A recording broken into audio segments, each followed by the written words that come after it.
are supporting Donald Trump. Why should you and not him be the Republican nominee to face Joe Biden a year from now? This country is in trouble, and the elites that have put us here, they don't care about you. They don't care that you're having to grapple with higher grocery prices or have higher gas prices. They don't care that your family's less secure because of the open border that's allowed drugs and even terrorists to come into this country. Well, I care. I am not going to sit idly by and let this country continue its downward spiral. We need leadership, and we need it now. I'll take the hits, I'll take the arrows, I'll take the slings, because ultimately it's not about me. It's about you. I will fight for you. I will make sure to lead this country's revival, and I will win for you and your family. Actions speak louder than words. We don't have time for excuses. There we go. That should be better. That way you're not getting a lot of audio, because I will just get muted and screen canceled at that rate. Go on. And Donald Trump's a lot different guy. This is copyright. NBC copyright. Sorry. Be on the stage and explain why he should get another chance. You should be on the stage.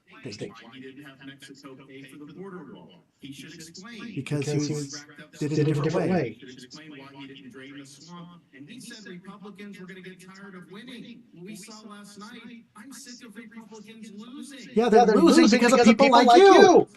1 year ago here, we won a historic victory, including a massive landslide right here in Miami-Dade County. That's how we have to do it. So I promise you this, as the nominee, next November I'll get the job done, and as president... No, because no one's going to vote for you except for Republicans. You screwed up Florida. No one votes for Republicans. I think you look at the fact that we're almost $34 trillion in debt. 60% of Americans are living paycheck to paycheck. 50% of American families can't afford diapers. 1 in 6 American families can't pay their utility bills. Parents who are worried about what's being said or taught to their child in the classroom. There's no transparency. We have anti-Semitism all over our college campuses, and students feel unsafe. You've got an open border where terrorists can come through, and we've got wars happening all over us, and there are dangers around us. You know, everybody wants to talk about President Trump. Well, I can talk about President Trump. I can tell you that I think he was the right president at the right time. I don't think he's the right president now.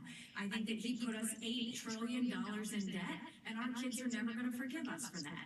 I think the fact that he used to be right on Ukraine and foreign issues, now he's getting weak in the knees and trying to be friendly again. I think that we've got to go back to the fact that we can't live in the past. We can't live in other headlines. We've got to start focusing on what's going to make America strong and proud. And that's what I'm focused on doing. Let's make sure we pay down our debt. I think we need an accountant in the White House. Let's make sure that we have transparency in the classroom. As a mom, I know what that means. Let's make sure we secure our borders so that our families are safe. Let's get crime down, because our families want to know that they can be safe no matter where they go. And as the wife of a combat veteran, I will tell you, a military needs to know we have our back, and we need to make sure that America is safe. I really like Nikki. About 90%, 95% of what I hear from her. Let's not go down this road. We've asked you to please, keep restraining yourselves. It would be helpful so we can hear the candidates, because these are important issues and the voters want and need to hear them. Mr. Ramaswamy, let me turn to you. Please make your case. Why should you be the nominee and not the former president? I think there's something deeper going on in the Republican Party here, and I'm upset about what happened last night.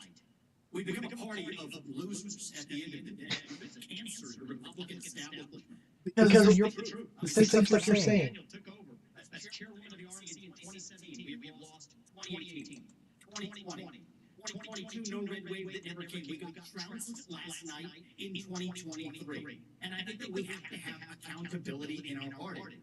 For that matter, Ron, if you want to come on stage tonight, you want to look the GOP voters in the eye and tell them you resign, I will yield my time to you. And frankly, look, the people there cheering for losing in the Republican Party. Think about who's moderating this debate. This should be Tucker Carlson, Joe Rogan, and Elon Musk. We'd have 10 times the viewership, asking questions that GOP primary voters actually care about and bringing more people into our party. You think the Democrats and the Democrats See, that's the problem. Actually bring people into the party. They wouldn't do it. They want to kick people like me out. Some of these guys. And the corrupt for years. Was that real, or was that Hillary Clinton made up disinformation? Answer the question. Go.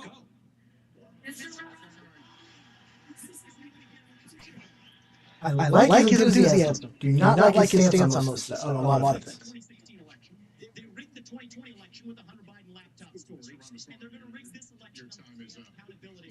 And I actually know elections. I've worked elections. Stupid. You guys totally been mishandling for years. Governor Christie, why you and not former President Trump? Well, let's take a look.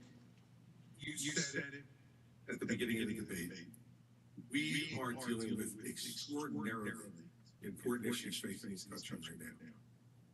We have our greatest ally in the Middle East under fire from a terrorist group that has committed to wiping them and every Jewish person in this world off the map.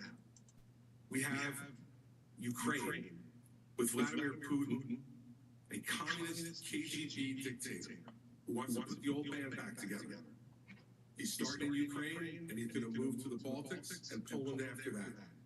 We have inflation in this country that is choking every American family that wants to try to rise up and give their children a better life. And tonight, we need to decide which president is going to be the one to tackle the big issues, who's going to make this country look once again, not just inward, but look outward at the world and say America is the country, the indispensable nation that makes this a safer world. And in a safer world, American innovation, American hard work has always been the thing that has driven our country to greater things. I'm going to be the president who will do those big things. We're not going to be small, and I'll say this about Donald Trump. Anybody who's going to be spending the next year and a half of their life focusing on keeping themselves out of jail and courtrooms cannot lead this party or this country. It needs to be set plainly. Governor, thank you. Let me turn this into a discussion. You said former President Trump can't win. Make your case to Republican voters. Well, certainly, what I would say without any question is that the truth of my life destroys the lies of the radical left. We need a president and a candidate who will actually help our base solidify and attract independent voters into our party. The Great Opportunity Party is now winning back African American voters and Hispanic voters because we are working on a foundation based on faith. Our nation is facing some deep challenges. It is the loss of faith in this nation. Big problem. The erosion that we're seeing every single day. It's restoring faith, restoring our Christian values that will help this nation once again become. Should force more people. When Ronald Reagan, It's so good. he was coming from Matthew 5. When President Lincoln talked about My cousin. Biden, that's smart.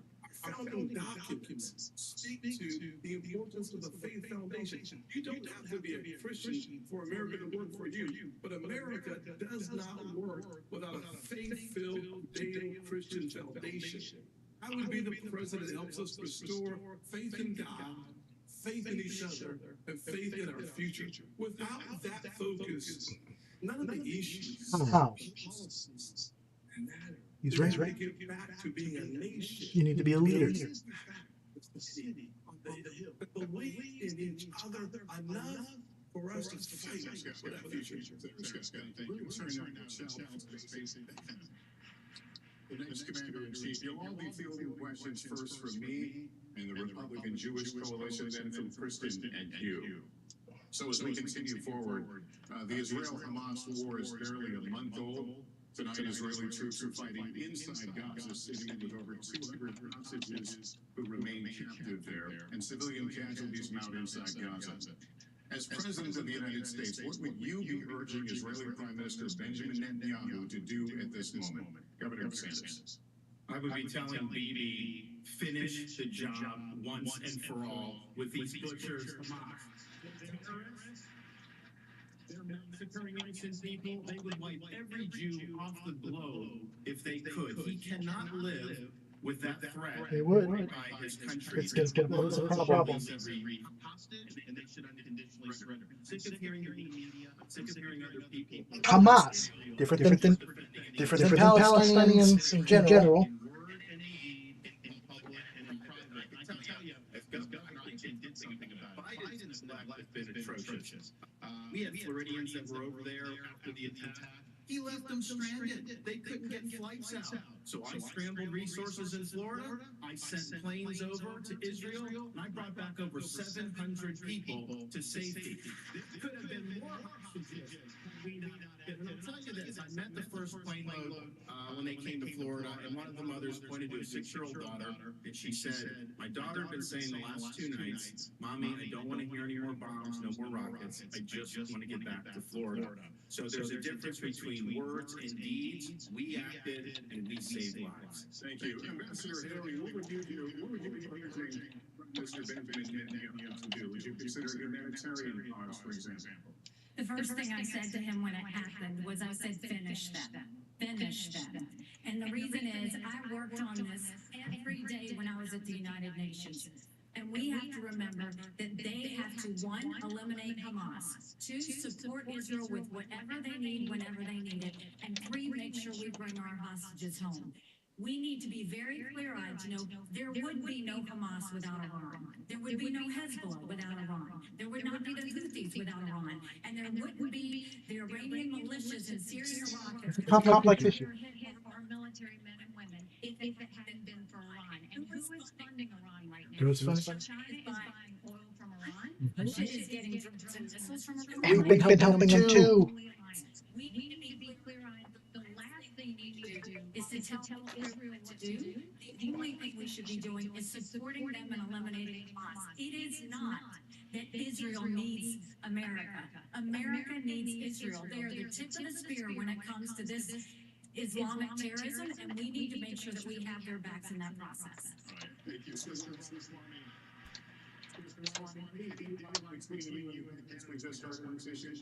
You would tell President. I would tell the Prime Minister no. In fact, I would go one step further. The founding vision of Israel was based on the idea that they don't want to depend on anybody else's sympathy or direction in defending themselves. So what I would tell Bibi is that Israel has the right and the responsibility to defend itself. I would tell him to smoke those terrorists on this southern border. And then I'll tell Mr. President of the United States, I'll be smoking the terrorists on our southern border. That's his responsibility. This is our responsibility. That's how we move forward. But I want to be careful to avoid making the mistakes from the neocon establishment of the past. Corrupt politicians in both parties spent trillions, killed millions, made billions for themselves in places like Iraq and Afghanistan, fighting wars that sent thousands of our sons and daughters, people my age, to die in wars that did not advance anyone's interests, adding $7 trillion to our national debt. And Joe Biden sold off our foreign policy. Joe Biden's son, Hunter Biden, got a $5 million bribe from Ukraine. That's why we're sending $200 billion back to that same country. Yeah. That's not the reason we're sending stuff back to Ukraine.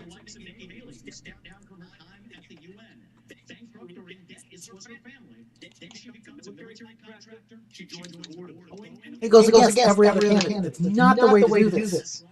We have enough stuff to do without arguing with each other. Do you want a leader from a different generation who's going to put this country first? Do you want Dick Cheney and 3-inch heels? Oh! I am from his generation. He's younger than me. I really don't like him. He's got a lot of energy. That's the only good thing I can say about him. I like him less all the time. Whoever's live, comment. To wipe Hamas off of the map. We will support you. We'll be there with you. Stand shoulder to shoulder. There'll be no daylight. But I'll change the station a little bit and head back to America. I would say to President Biden, diplomacy only is a weak strategy. Appeasement leads to war. From President Obama to President Biden, Obama sent millions to Iran. Frankly, President Biden has sent billions to Iran. That's why I said that there's blood dripping from the hands of President Obama and President Biden. I would tell President Biden with great clarity, if you want to stop the 40-plus attacks on military personnel in the Middle East, you have to strike in Iran. If you want to make a difference, you cannot just continue to have strikes in Syria on They're trying to dodge the issue. the head of the snake, and the head of the snake is Iran and not simply their proxies. in order for us to have a powerful response from America, we have to be in a position of strength. As President of the United States, my foreign policy is simple. You cannot negotiate with evil. You have to destroy it. All right, Senator Scott, thank you. Senator Petersen, I want to get you to weigh in here. Look, Lester, these problems are so big and serious that the first thing I would say to Prime Minister Netanyahu is pretty simple. America is here, no matter what it is you need at any time, to preserve the state of Israel.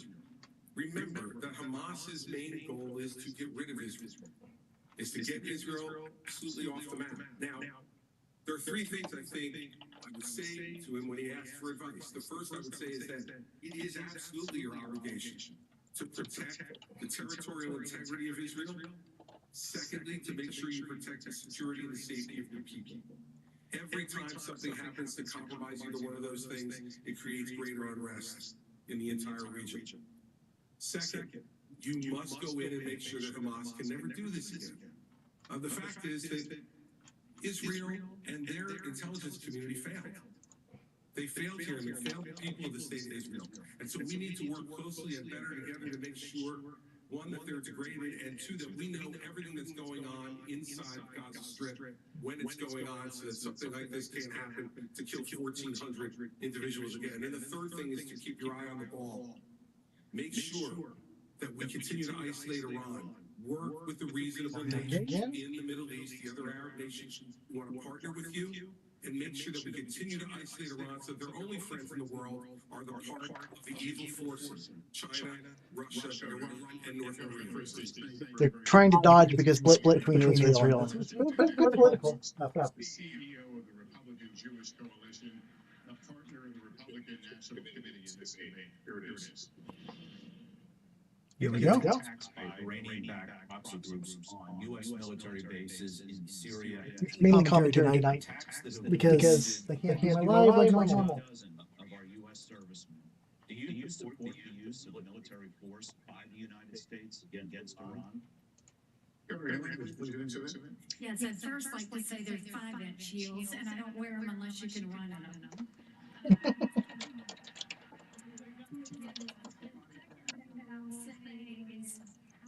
Go, Haley.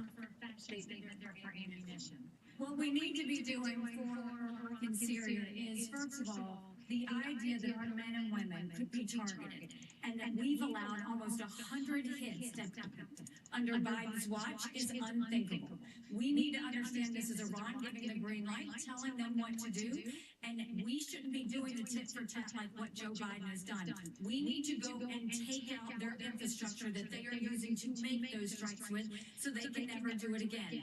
Iran responds to strength. You punch them one and you punch them hard, and they will back off. But what we don't need is Biden falling all over himself to get back in the Iran deal. Him giving $6 billion to get 5 hostages home. Him telling Netanyahu now that he needs a pause or a ceasefire.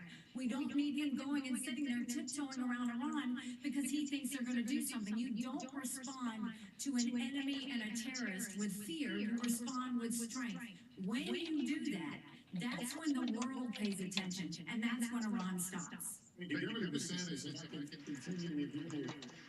The UN to limited airstrikes against targets in Syria, this time Iranian-linked facility. How far would you go militarily to hold Iran accountable? Well, first, Matt, thanks for your question, and I appreciate what you've done over the last month. Okay. Very difficult for the community, and I appreciate you guys rallying together in difficult times. Publishing my watch live links. Sorry. Running behind. Thank you for those who joined. You had Shia militia funded by Iran, killing hundreds of U.S. troops. And as Commander-in-Chief, I am not going to put our troops in harm's way unless you're willing to defend them with everything you have. Biden has them out there. They're sitting ducks. He's doing glancing blows. That's just inviting more attacks from the Iranians. I would say you harm a hair on the head of an American service member, and you are going to have hell to pay. We are not just going to sit there and let our service members be sitting ducks. And that's true whether it's Iran or whether it's any country on the world.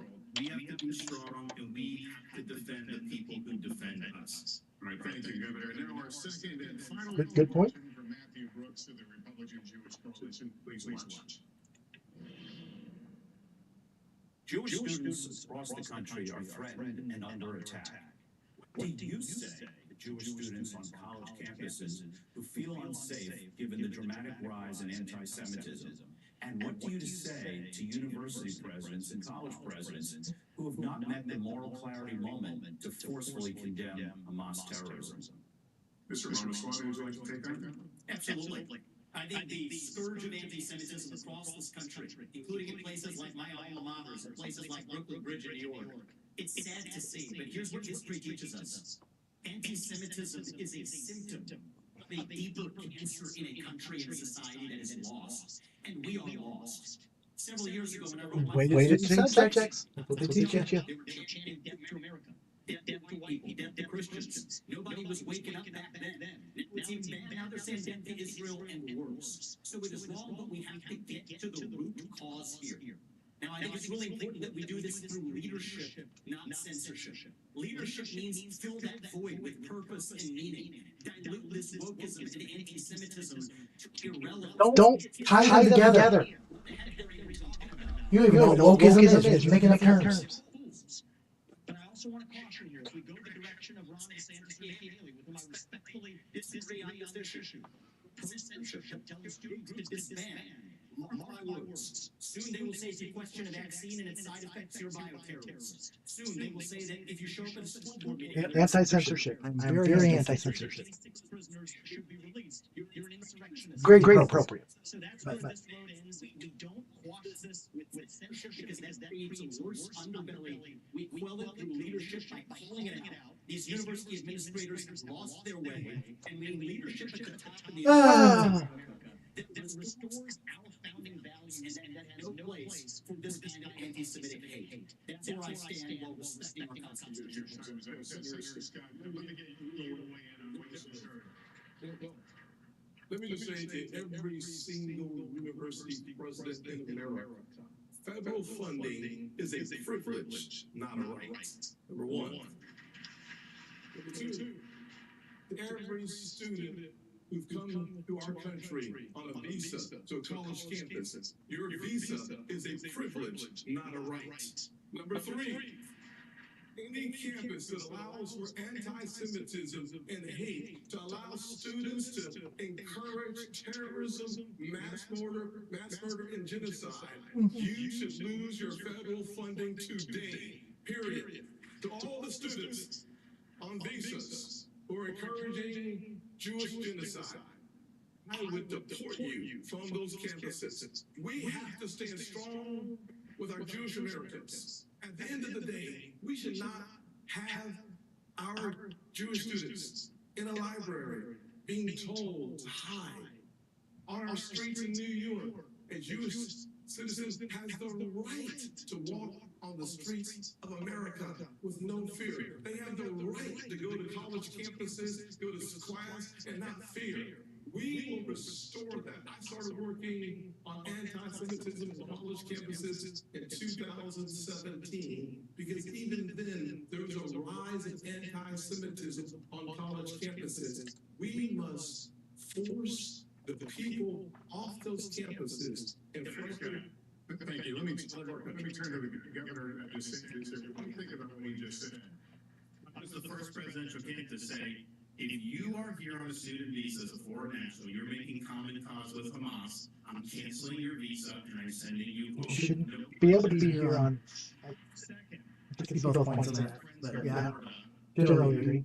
Their kids do not feel safe even going to university campus at all outside of the state of Florida. You have Jewish students fleeing for their lives at Cooper Union. Joe Biden should have the Department of Justice on these college campuses and holding the universities accountable for civil rights violations. When you should not have money going to these places. I already acted in Florida. We had a group students for justice. Yeah, you got people fleeing your state for other reasons. They said, we're not just in solidarity, this is what we are. We deactivated them. Mhm. Did you take tax dollars to fund jihad? No way. Ah. Not helping the Jewish students who were being persecuted. He is launching an initiative to combat so-called Islamophobia. No, it's the anti-Semitism that's spiraling out of control. That is what It's all hate. And as president, I can tell you this: we are not going to stand for this on college campuses any longer. All hate, and you're part of the problem.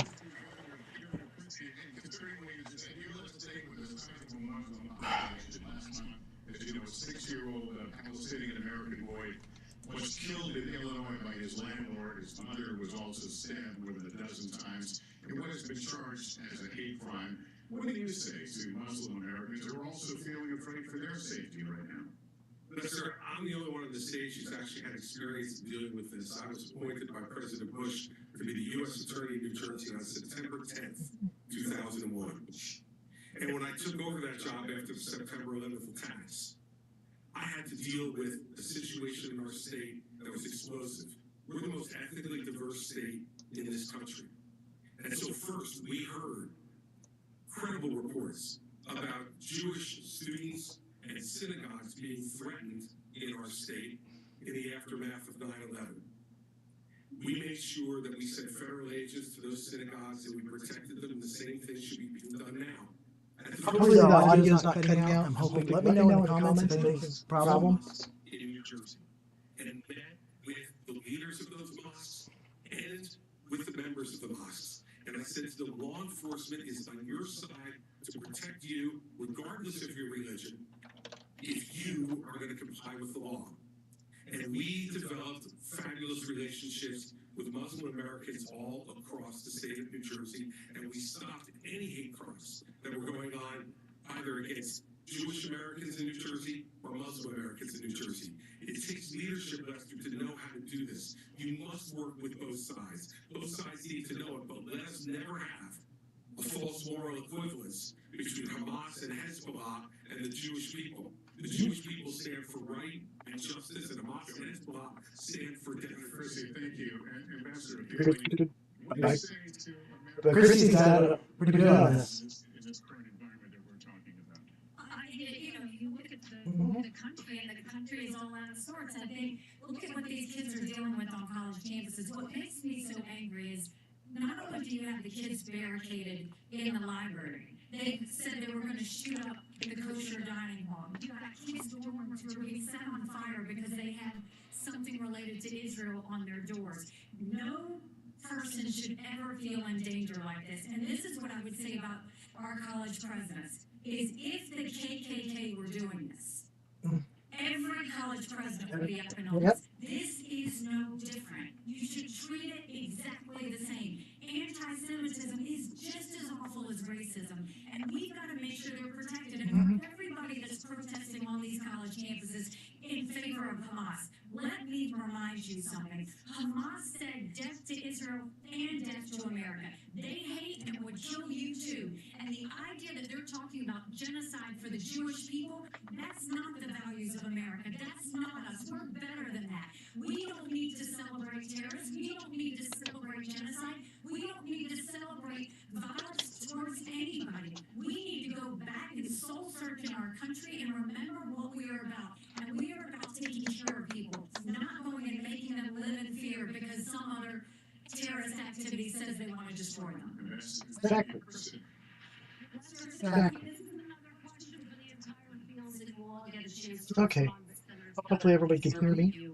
The United States has given Ukraine financial and military support since the war began within 600 days. I've been following Ukraine since day one. Before that. Sunday, if Russia isn't stopped now, quote, the price will be higher for the United States. Mm-hmm. And Americans would be forced to, quote, send your sons and daughters to defend NATO countries. Senator Scott, where do you stand on your funding for Ukraine? I certainly have been very supportive of Ukraine. I believe that ultimately we should make sure that the President of the United States states what is America's national vital interest in Ukraine. It is actually in degrading the Russian military. We've been very effective using our resources and our weaponry and the incredibly incredibly high price of Ukrainian blood to achieve that objective. Every day we get closer to the degradation of the Russian military, and that's good news. But the American people are frustrated that they do not have a president who reminds us and tells us, where's the accountability? Where are those dollars? How are those dollars being spent? We need those answers for us to continue to see the support for Ukraine. At the same time, I would say that a package that's been offered by the president for Ukraine and Israel, that's the wrong approach. We need to focus specifically on providing Israel with the $14 billion that they need so that we show the world that we are 100% undeniably standing shoulder to shoulder with Israel. And then as we turn away from that direct support for Israel, we should go to our southern border and close our southern border with the resources necessary. I believe that we have sleeper terrorist cells in America. Thousands of people have come from Yemen, Iran, Syria, and Iraq. If we are going to deal with the national security emergency at our border, we have to do it now. Thank you. But just to be very clear, if you were president, if you were in the Oval Office today, would you sign off on more military funding for Ukraine, or would you just continue it? Bottom line is we have to first have the level of accountability that allows the American people to understand where the resources have gone. Number one. Number two, after we have that responsibility, taking care of it, accountability, then we have an opportunity to look at the overall strategy that helps us to create the Russian military while we use our resources and, frankly, keeping our NATO partners safe. For the Russian military is absolutely essential, as you understand. Article 5 would require to support and to defend NATO, our troops on the ground. The fastest way for us to eliminate that possibility is for us to destroy, to the extent possible, the Russian military. By doing so, we actually achieve the objective of keeping our military home. And that's good news. Thank you, Senator. Mr. Ramaswamy, are you Good. Yes, for more funding. I'm absolutely persuaded. And actually enjoying watching the Ukraine Hawks quietly, delicately tiptoe back from their position as this thing has unwound into a disaster. The first time What? they always first get standing around, and they're actually quietly coming around to be more cautious as they should. Level with the American people here. Ukraine is not a paragon of democracy. No, This is a but country that has banned 11 opposition parties. It has consolidated all media into one state TV media arm. That's not democratic. It has threatened not to hold elections this year unless the U.S. forks over more money. That's not democratic. It has celebrated a wars, things happen. cargo tax, a man called Zelensky, doing it in their own ranks. That is not democratic. More facts for you that you won't hear from the mainstream in either party or the mainstream media. The regions of Ukraine that are occupied by Russia right now, the Donbass, Luhansk, Donetsk, these are Russian-speaking regions that have not even been part of Ukraine since 2014. That is not true. Two of them. But there's they talking about a whole lot more. You are lying through your teeth.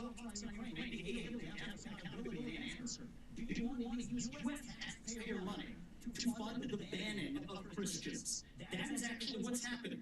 They're using the Ukrainian Orthodox Church. They have banned them. The Ukrainian Parliament just did this last week. Supported by our I don't know about that. I haven't heard that. Mr. Ramaswamy, thank you. Mr. Ramaswamy, thank you. We asked the questions. Ambassador Hannon, what's your take on more funding for Ukraine? I'm telling you, Putin and President Xi are salivating at the thought that someone like that could become president. They would love to. Shut up!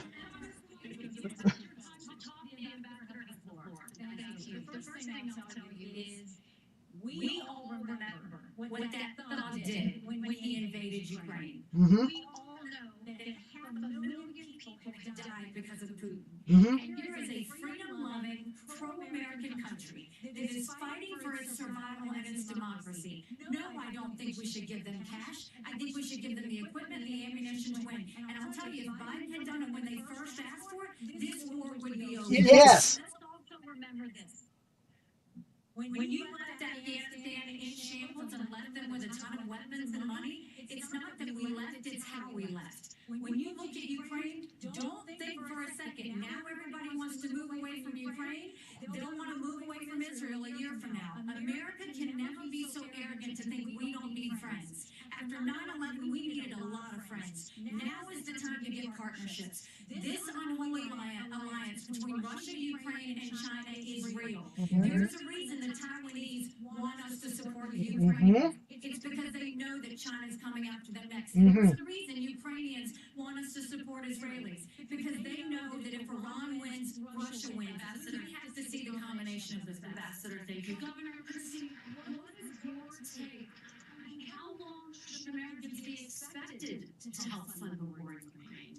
Kirsten, let's remember the last time that we turned our back on shooting war in Europe. It bought us just a couple of years. And then 500,000 Americans were killed in Europe to defeat Hitler. This is not a choice. This is the price we pay for being the leaders of the free world. And the fact is, this alliance is not just with Russia and China. Governor Haley knows this. Iran is in the middle of this as well, and so is North Korea. And they are all working to support Russia right now. And the reason they're doing it is because dictators work together. People who believe in democracy work together. We must stand with all of those that are standing up for democracy and freedom in this world. And by the way, let's remind everybody of this. In 1992, this country made a promise to Ukraine. We said if you return nuclear missiles that were part of the old Soviet Union to Russia, and they invade you, we will protect you. An American promise that's 31 years old is no different than an American promise that's made tonight on this stage. We need to stand by it. And those of us who forget history are doomed to repeat it. And the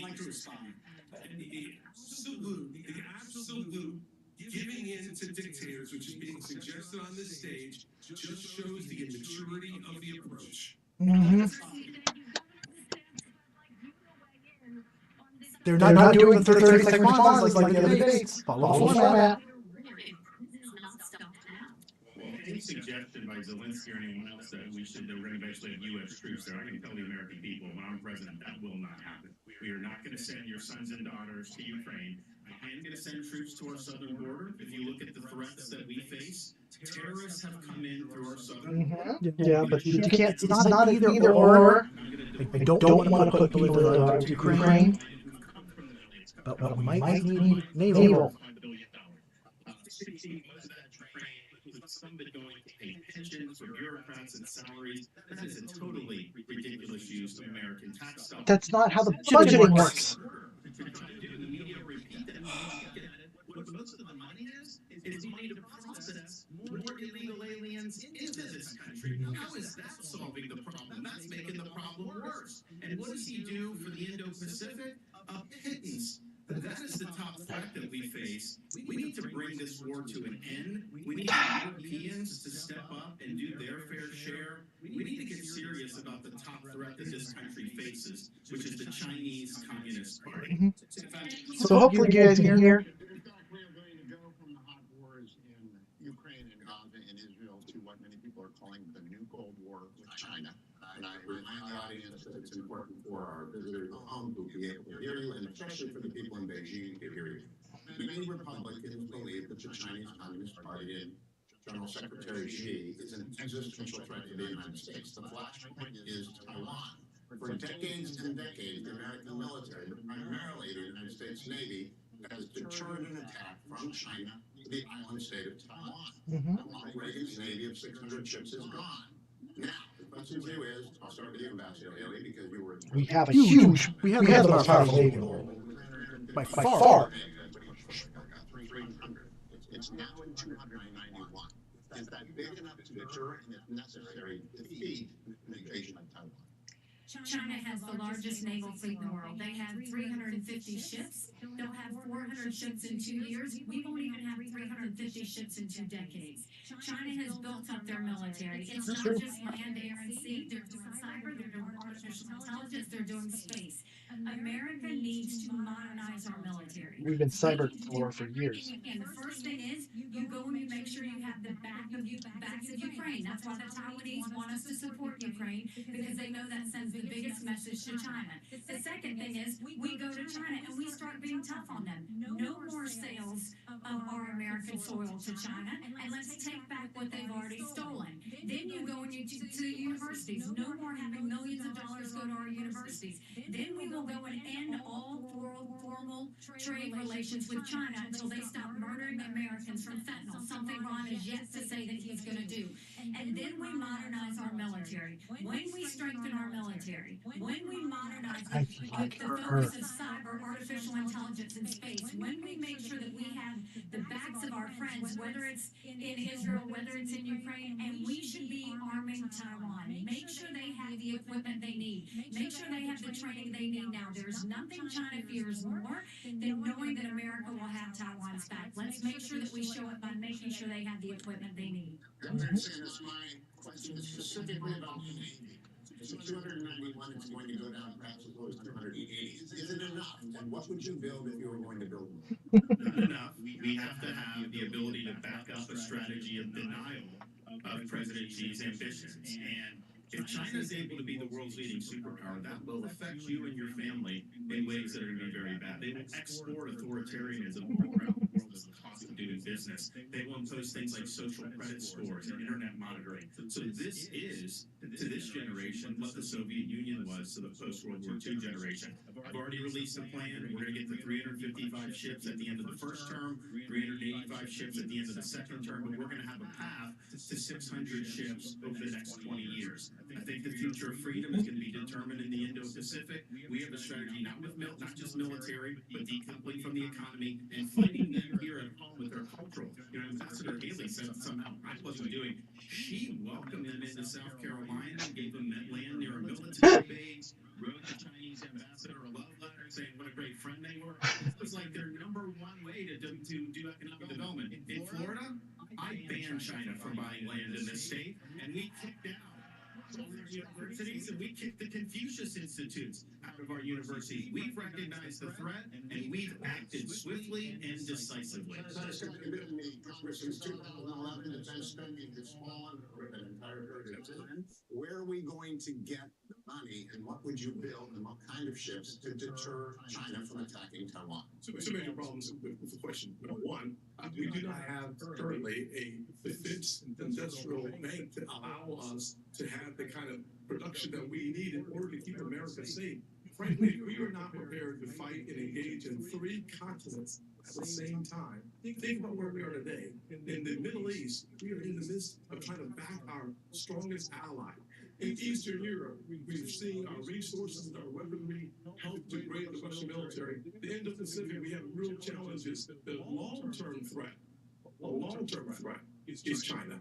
The immediate threat is our southern border. In order for us to have the military to fight 3 different continents at the exact same time, we're going to have to invest heavily in our military, but we're also going to have to invest heavily in an industrial base so that we can hit our objectives from a military perspective, not only with our ships, but also with our planes. We are so old as a military that in order for us to recalibrate, we're going to have to invest. One of the things I do in my Made in America strategy is we create more than 4 million new jobs by having high-tech manufacturing come back to America, decoupling from China, so that we focus our attention on creating the industrial revolution that will be necessary for us to achieve the goal of having a military that is ready to be lethal in conflict. Senator, Mr. Ramaswamy, I'm looking for specifics.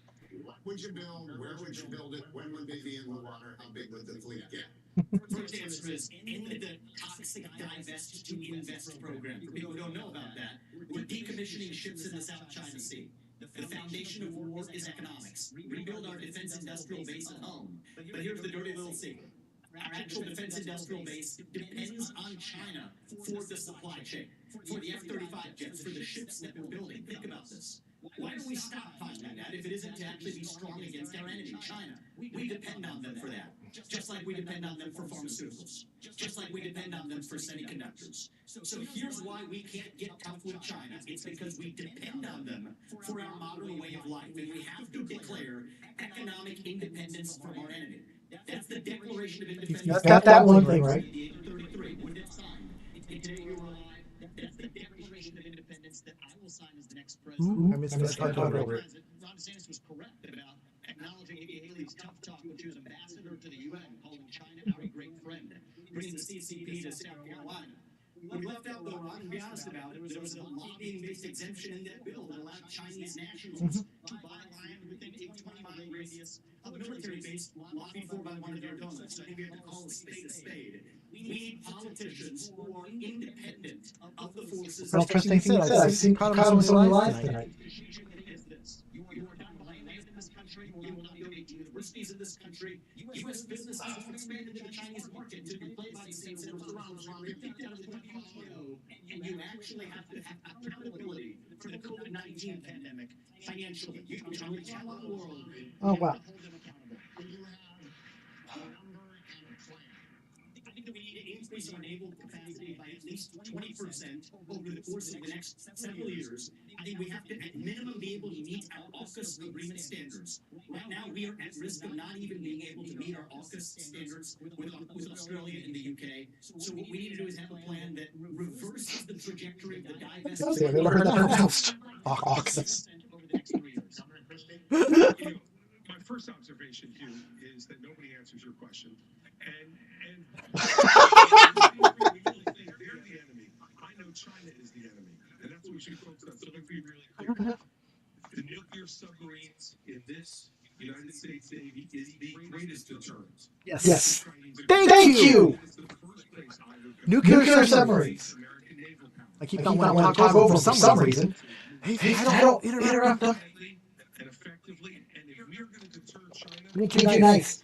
the only way we're going to do it is to make sure that they don't know whether how many nuclear submarines from the United States of America are in the South China Sea in that area and ready to strike on them if they decide to move on Taiwan. And so we, as a first priority, we need to go. Our submarines can quiet. And we need to increase it drastically. That would be priority number one. Ships would come next. So to me, the ships are a secondary choice here. The submarines are the single most important thing that we could be deterring, that we could be using to deter China.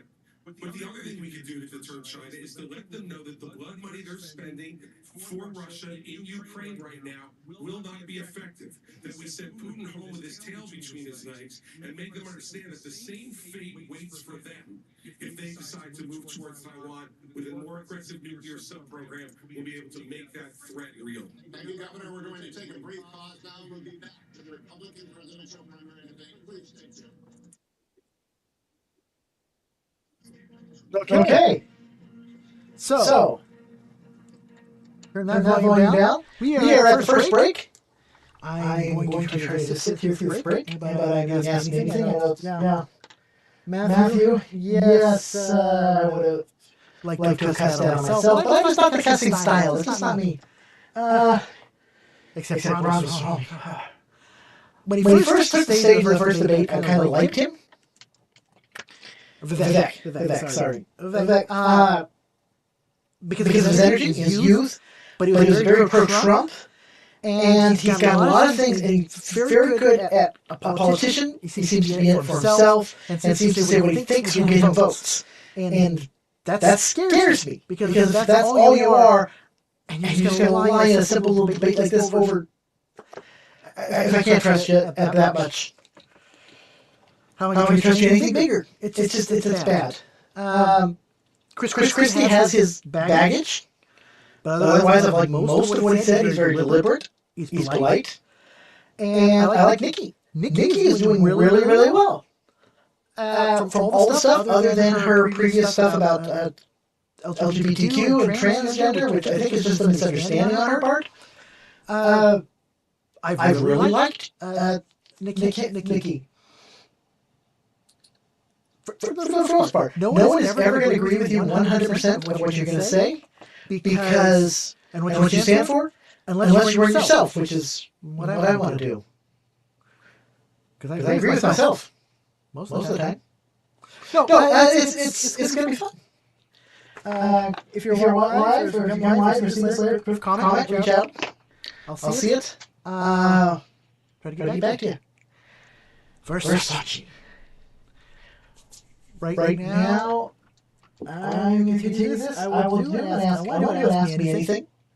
At some point, maybe at the end of this, if I've got any of you on the stream. Apparently, some people joined it. I never saw you join. I apologize. But trying to do this correctly as much as possible. Normally, I've been trying to restream to Facebook, Twitter, YouTube, and LinkedIn. Did not realize I had LinkedIn doesn't support 60 frames per second, and so we get a nice smooth video, but I can't stream to LinkedIn tonight. I'm not going to stream at this point. New setup. I'll try to hide this. Buy it credit, try to make it up later. That's an investment. Because I do video editing. If you need any videos edited, let me know. If you'd like me to actually run, let me know that too. I should probably be checking my phone for notifications when it's like that. Just a lot of stuff going on here. Most people, while I'm here talking about it, create a video about being intersex, which really opened my eyes. Intersex is a physical condition where your body doesn't necessarily match the normal definitions, the traditional definitions of male or female. For whatever reason, you're somehow mixed, or some people say not a sex, depending upon how that is. And I can get into that. I can get into anything you really want to talk about. This has been very interesting.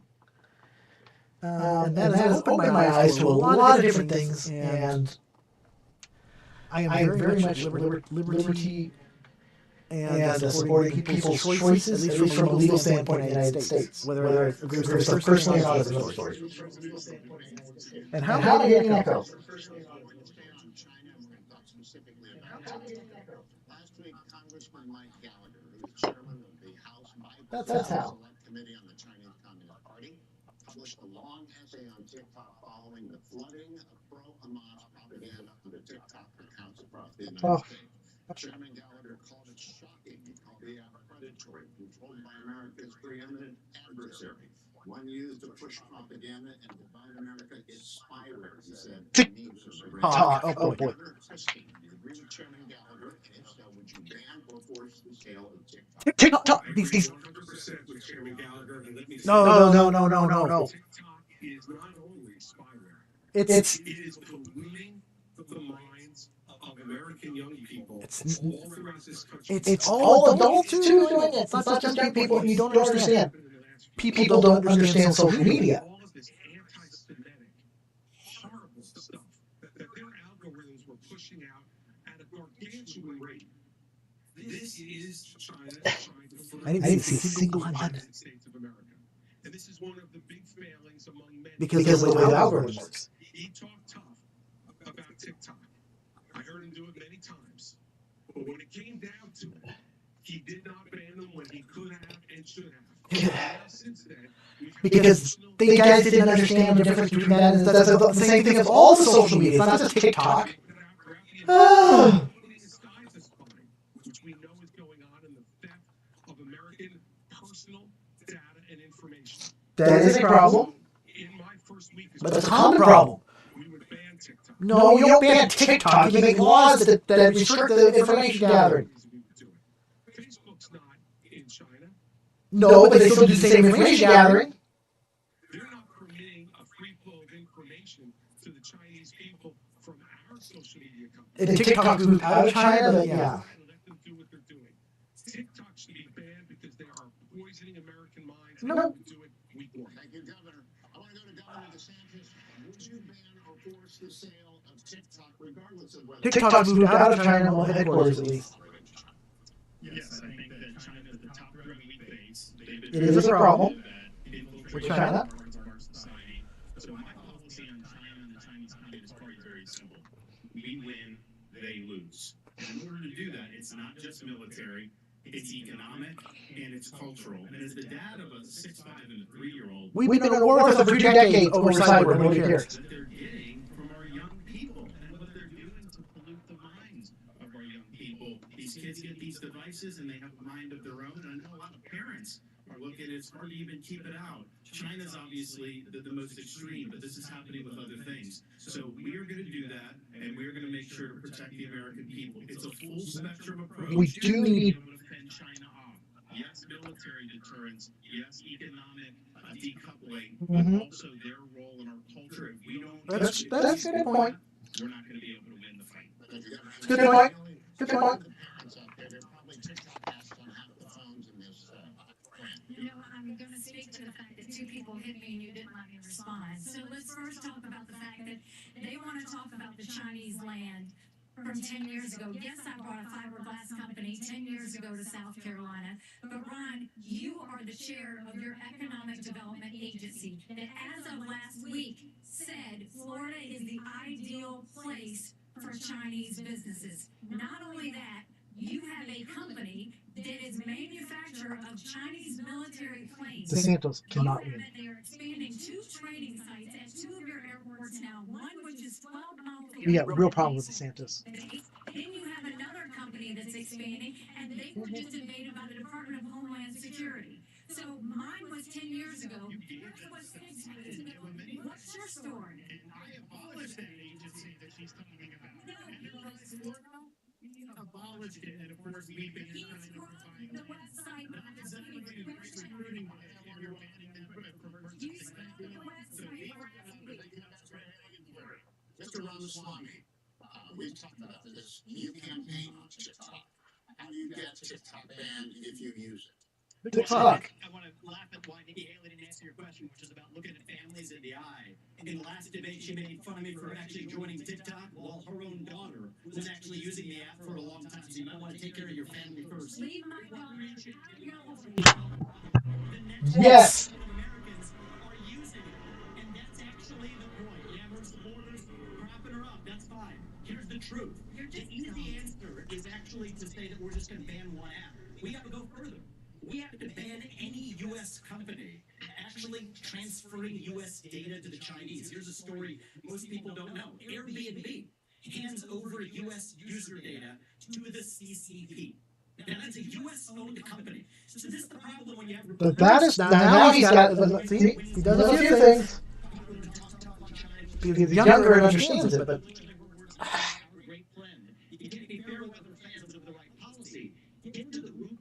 you see how they beat up on her? Companies in Silicon Valley are regularly doing it. Cut the virtue signaling. The fact of the matter is Democrats are on TikTok today. The only person, one of the few people who is putting up content the way the actual algorithms work, speaking for pro-Israel views or others, is Check my TikTok.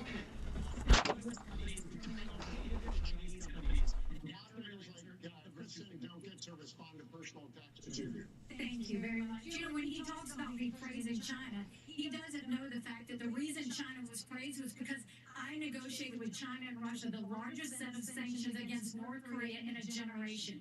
That is literally the reason North Korea stopped testing ballistic missiles. So I said China did good on their part. That was a negotiation. You said, Nikki, those are your words, not mine. So just own up to You it. would never get that negotiation Don't done. lie to the people about what you said or what you've done. Against China, my entire career. Shut up, Vivek. Every day I call China, and I did it by making sure no one could get any agency heads anywhere. I did it by making sure that we called human rights. I did it by making sure that we held them accountable on everything that they did. That's the reason we got out of Human Rights Council. That's the reason we called them out. And there's no day I have He really only does it with Vivek. Or Vivek only really does it with Nikki. He is a misogynist. Ah! We should. I appreciate y'all clapping for me already. This is wonderful. What we should do is ban TikTok, period. No. President Trump, he tried to ban TikTok twice, but was struck down by our federal courts. If you cannot ban TikTok, you should eliminate the Chinese presence on the app. period. We also should provide, in my Parents' Bill of Rights, we give parents the opportunity to give their kids permission under 14 to be on those apps. I think it's incredibly important for us as Americans to take back. That's the law right now. Well, I guess they're not just supposed to not use it at all. But give parents control. That would be good. We need to update that. Eliminate TikTok. That is a first step.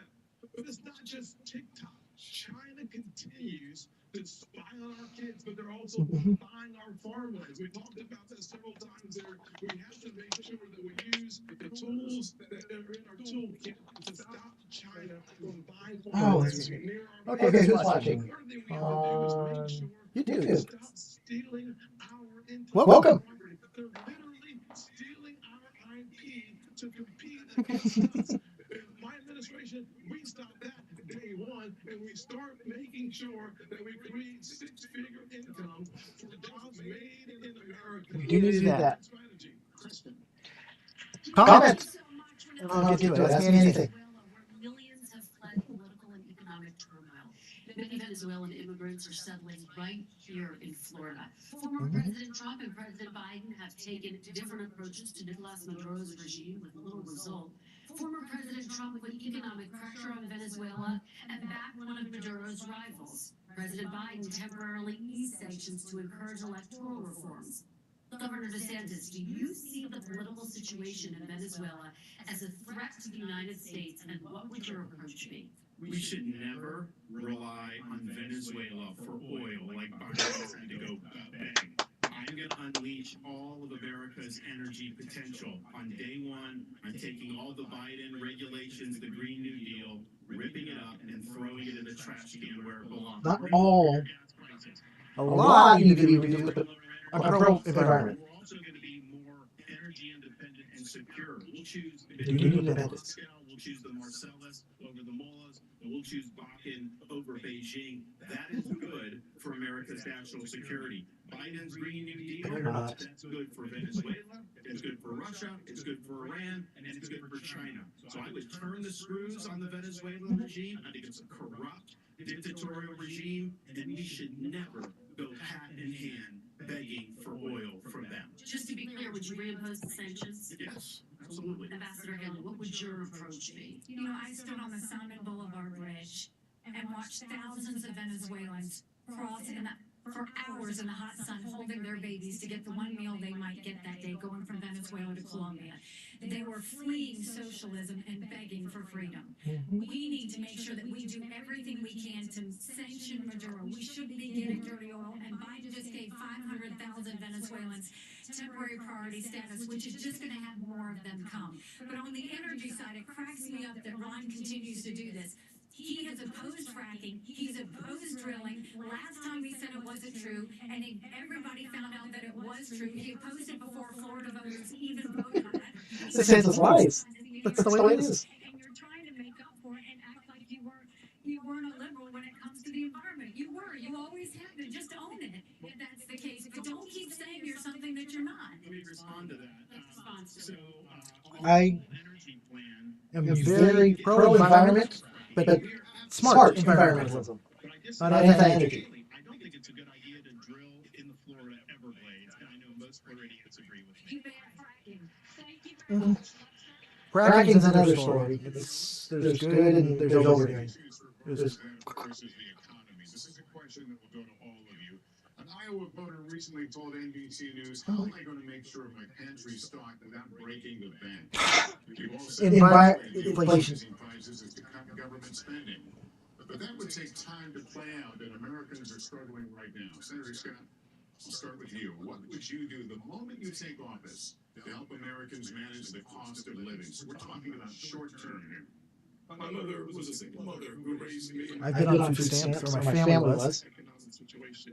The first but I was younger. thing is that when your gas prices are 40% higher right now than they were just a little Gas is easy to fix. That's not a problem for my mama. That was a crisis. The first thing I would do as President of the United States is I would sign the XL Keystone pipeline and start seeing resources But flow. Second, that's not short term. predictability so that those folks who have the leases in our country country would have the certainty and predictability to go ahead and become energy independent. We should focus not just on being energy independent, we should focus on being energy dominant. America is the home to more energy resources than any other country on the planet.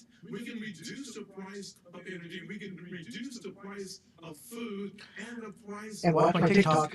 if we focus on my build here, don't borrow from China plan that is embedded in Made in America strategy, creates 10 million new jobs. Day one, simplify the oil, the gas regulations to allow cross sales from different refineries.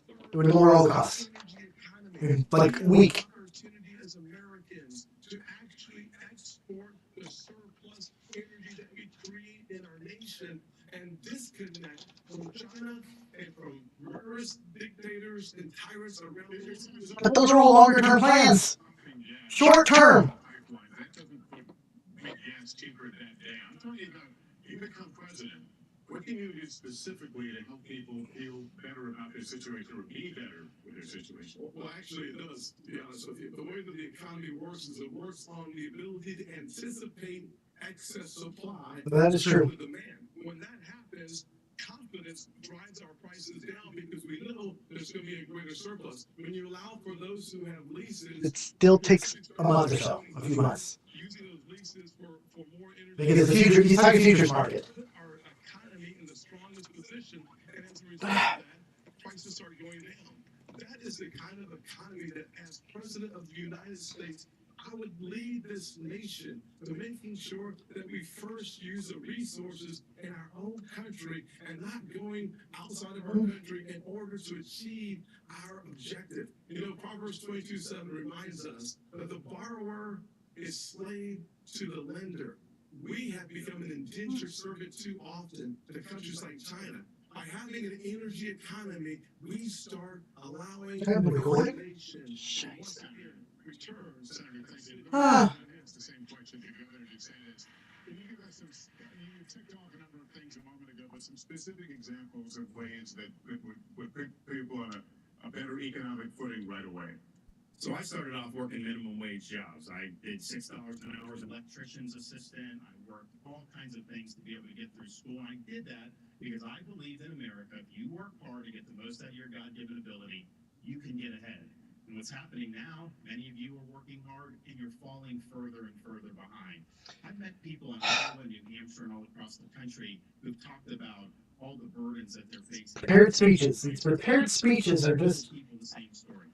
When they go grocery shopping, what they now do is they figure out what they have to take out of the cart once it's ringing up, because it rings up so much faster and so much higher at the cash register that they can't afford the full cart of groceries anymore. yes. We have to restore the American dream in this country. Yes. On day one, here's what I'm going to do. I'm going to take all the executive orders, the regulations, everything involving Bidenomics. I'm going to rip it up. I'm going to throw it in the trash can on day one where it belongs. That is going to give the economy breathing room. And I'm also going to Look at it. the Federal Reserve. For each They one. have helped create, with their reckless monetary policy. Okay, here we go. Here's something that's actual. Since the COVID-19 pandemic, they botched it. Congress botched Mhm. it. Both parties are to blame. The Fed should focus on stable prices. They are not an economic central planner for the American people. Exactly. They shouldn't be. Oh. The Fed should not be the doing all this. The economic question is core to my vision and policy prescription for this country. Increase the supply of everything. It's the law of supplies and demand. Increase the supply of energy. That brings down the cost of energy, grows the economy. Yeah. Drill, frack, burn coal, embrace nuclear. Increase the supply of labor in this country. Fake nuclear is a really good option. There's a whole plastic nuclear is not modern nuclear. Increase the supply of housing. People don't talk about this in the Republican Party. The land use restrictions are constricting the supply of housing. That's making housing more expensive. Yes, but that's not the thing. That it's an artificial. People buying it up artificially is causing a lot of the housing shortage too, and location. Because Americans at home, they know that Bidenomics is a lie. Prices are going up. Mhm. Interest rates and mortgages to buy your home are going up. Mhm. But wages have remained flat. Correct. That's the hard diagnosis. That's the hard part. Where is stagflation? And this is about more than just our economy. I Look what Reagan did. And the youngest person ever to run for U.S. president as a Republican. That is not true. National pride in part is because people in my generation feel like the American dream isn't available. Maybe get on the debate stage. We burden them with four-year college degrees that did not serve their head start on the American dream. People will be more proud of the country if we're all making more money in that country. This is how we revive national pride in our I was a writing candidate. I wasn't a full candidate, but I was a writing candidate for California, which had the most impact on the primaries here in California 11 years ago. Look it up. I was 34. You're not able to be president until 35. I was 34 and a writing candidate because I was 35 before the inauguration. You can't get much younger than that. And when you go ahead and you tell people we are going to unleash every bit of American energy, every bit of its potential, what happens in the futures markets? The prices go down because those people who are believing that the Biden program will Futures market, that's what we were just talking about. And let me tell you the other place that's bidding it up, in the Middle East. Mm-hmm. And so if you don't believe that making sure that Israel's situation that's going on right now This is so ridiculous. isn't resolved and resolved quickly as President of the United States and bring stability back, that will also not permit countries like Saudi Arabia and others to be able to jack their prices as well in what they say is a response to a crisis, when it's really what it's a response to is putting more money in their pockets. And they have an American president who knows that Israel must be defended not with humanitarian pauses and other suggestions for ceasefire, but with letting them know we will supply them with everything they need. That will also bring stability to the market. Energy is the key to bringing this down. It's what every American family needs when they turn on the lights, fill up their car, and go to the grocery store. And we need to do that first and foremost. That's the short-term answer. Governor Christie, thank you. Ambassador Hannon, let me come at this from a slightly different direction. Americans in rural Oh, you're getting an echo on the screen, huh? by inflation right now.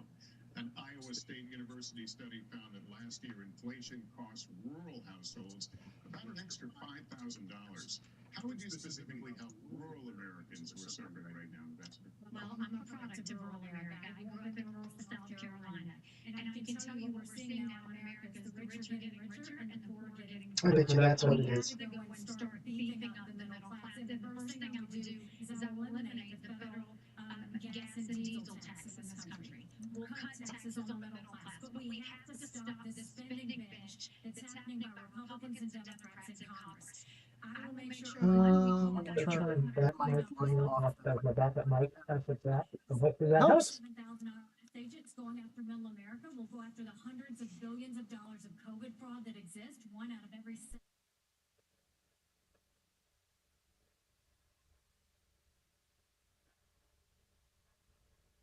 COVID levels. That will cut trillions and allow us to be safe. We also need to be not energy independent, energy dominant. Energy dominant, that would be good. Let's do it.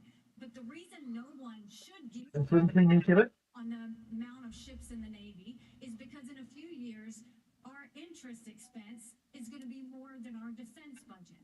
So no one, without first tackling what's happening with the financial situation, it would be a false number to give you that. We have got to understand this is a crisis. It is a national security concern. If we don't deal with what's going to happen with that interest expense in a few years, we're going to look like Japan, and we can't let that happen. The strong dollar matters. Thanks, Matt. Thanks. In the next decade because the program is running out of money. Former President Trump has said Run out of money. no entitlements.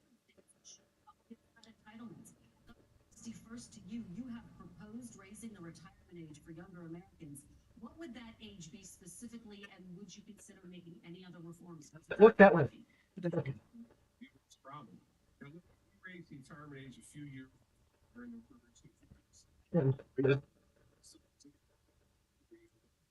If he can't adjust to a few-year increase in over 40 years, I got bigger problems with Social Security benefits. And the fact is, we need to be realistic about this. There are only 3 things.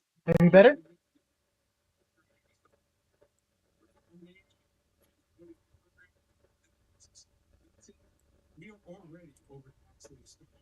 should not raise those taxes. Eligibility also. I don't know. Tonight, and if you're watching Warren, I don't know if Warren Buffett is collecting Social Security, but if he is, shame you should be taking. There are a lot of programs in this country that we want to that we don't get direct benefit. Food stamps is one of them. Okay, let's see. I think it was overdriving the mic a bit. Yeah.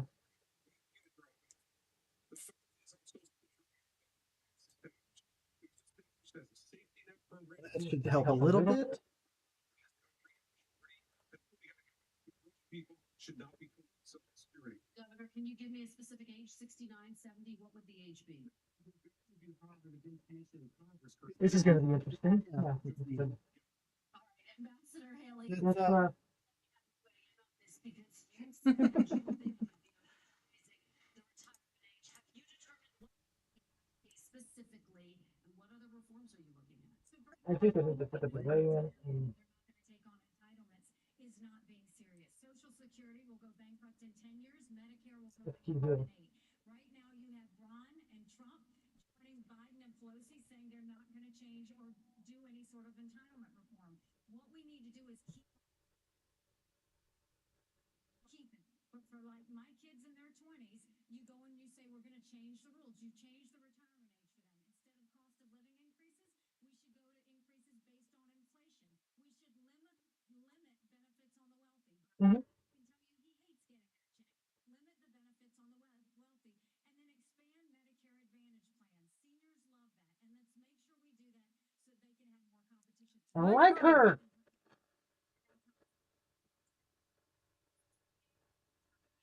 Okay. I can tell you is you can, it's only those in their 20s just coming into the system, and it should reflect more of life expectancy. It doesn't do that now. All right, Mr. Ramaswamy, have you determined if you would touch entitlements in Social Security?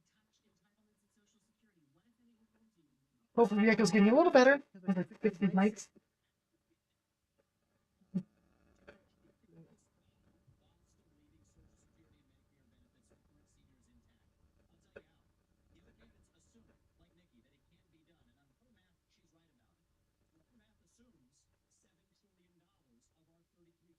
He keeps going after Nikki. What?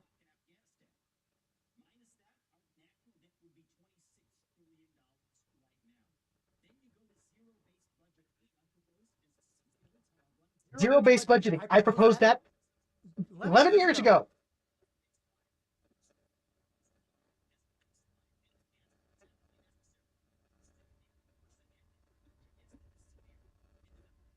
Called it Budget Zero.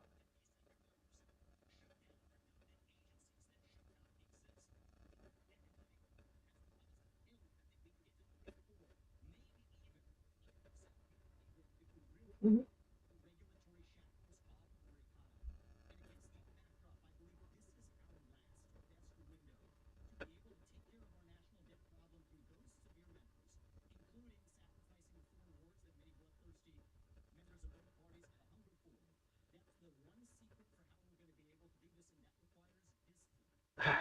I don't like that.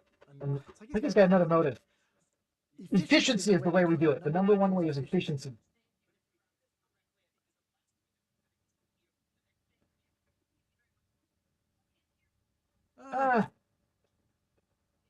It's so annoying.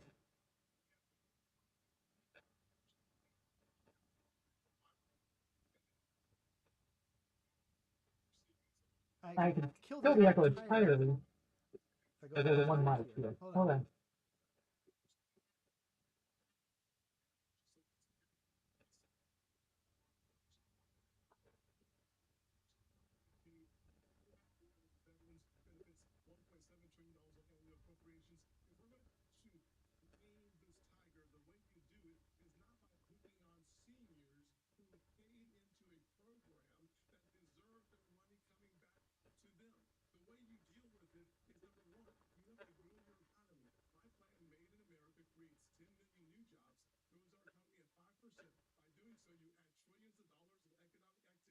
Oh, that's what I was doing.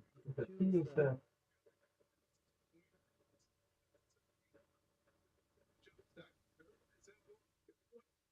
and it will go down. Well, 2018, after we moved in 2017, what happened?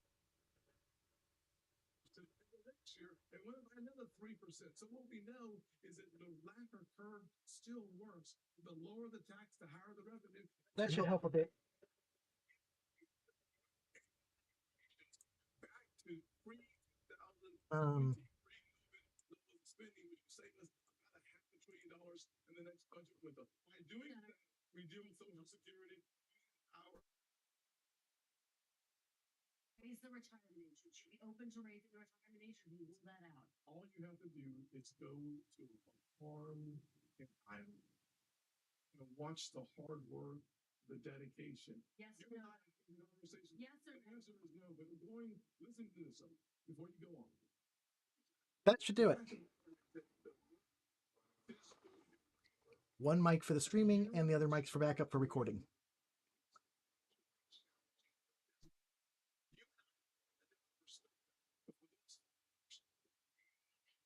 Thank you, Senator. I appreciate it. Governor DeSantis, finally to you. Would you be open I to missed the answer. I'll have to go back and answer. Get caught up.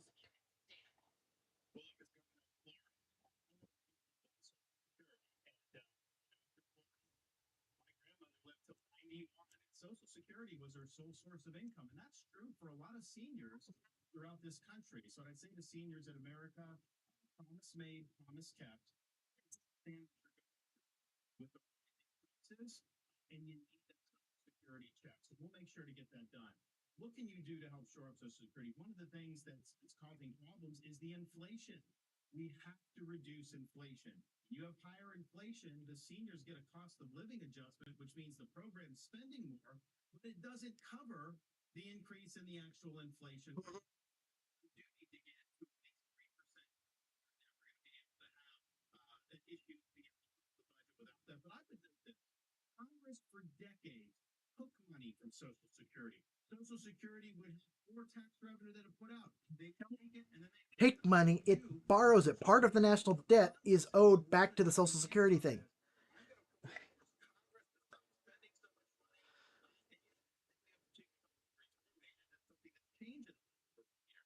Life expectancy in the United States is declining in this country.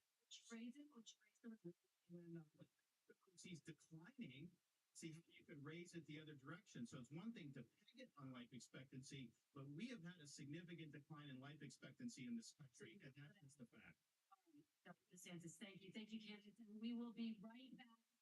And we're in break. Miami, Florida. Any more questions in the chat?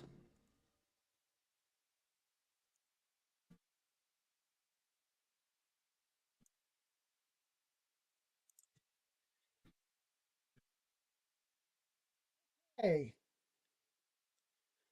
Double checking my Facebook chat.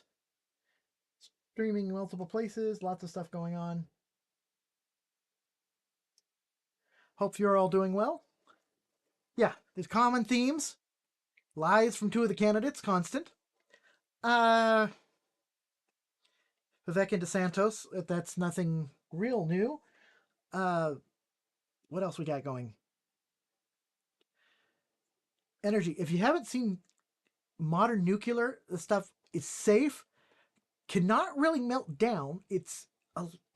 We don't have the disaster problems, and there's stuff to do with the waste. It produces lower waste, but the amount of waste can actually be redone back into energy again for most of it, or used for medical. There is always going to be a tiny bit of waste, but we got places to put that at already, and it's a minuscule amount compared to what we used to have to do.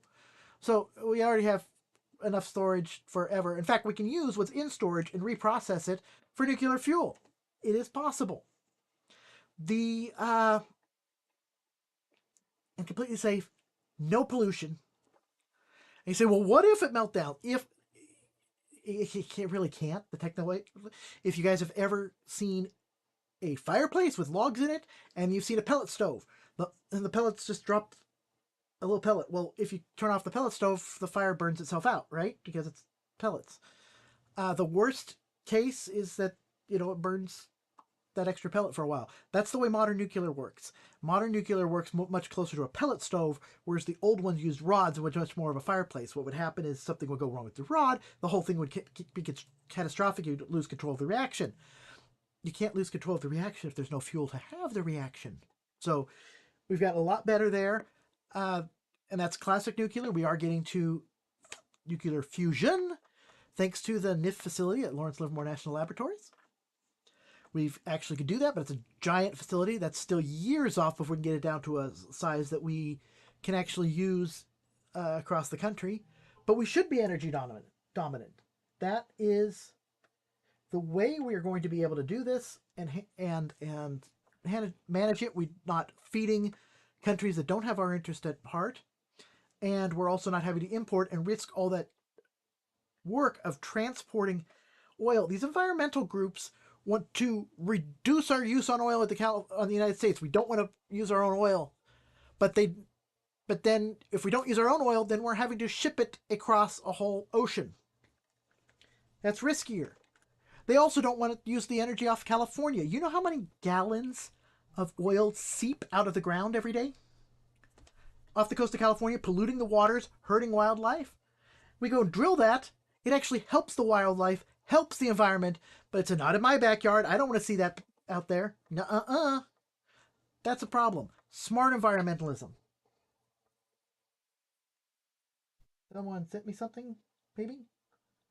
I don't know.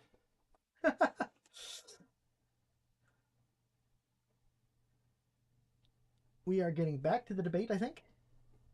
Ask me anything if you're on the stream.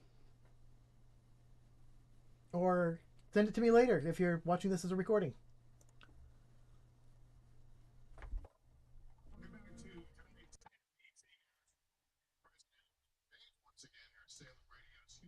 Thank you, Lester. When NBC News talks to voters, I talk to voters every day, they all say that the border is a top issue. Border is a big issue. It can mean 2 million people who crossed illegally last year. It can mean more than 150 arrests of people on the terror watch list. It can mean the burden on states from having migrants move into their states from the southwestern border.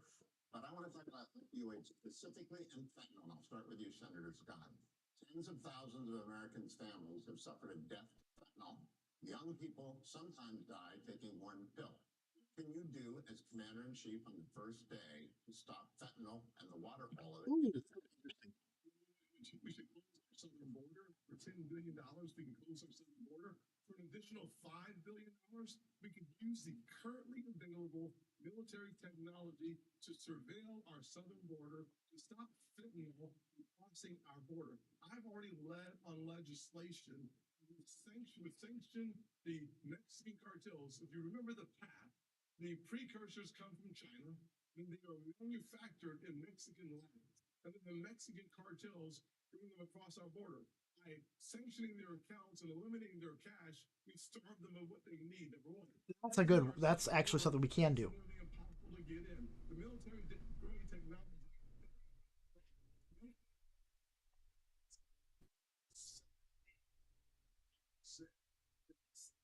In the last 12 months because of fentanyl, it also allows us to deal with the trafficking honesty that is entering our country in the same path. If we are going to deal effectively with 100,000 overdose deaths in our country and the 70,000 that is directly linked to fentanyl, we have to deal with our ports of entry and deal with our southern border. If we do that effectively, we started reducing the challenge from the outside, and then we have to deal with the challenge on the inside, which seems to be connected to a mental health crisis that is spreading throughout our nation. Governor Christie, Senator Scott just mentioned ports of entry. 90% of the fentanyl that is seized is seized at ports of entry. We don't know what's coming in across the open border. It should be on there.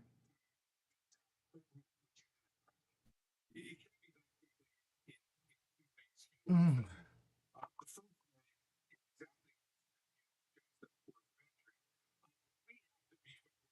Enforcement has in terms of technology. I would invest in that as president. We need to make sure that law enforcement has every tool at its disposal to do it. Secondly, on day one, I would sign an executive order that would send National Guard to partner with Customs and Border Patrol, both at ports of entry and at the open ports of our border. Customs and Border Patrol agents are overwhelmed. There's 200,000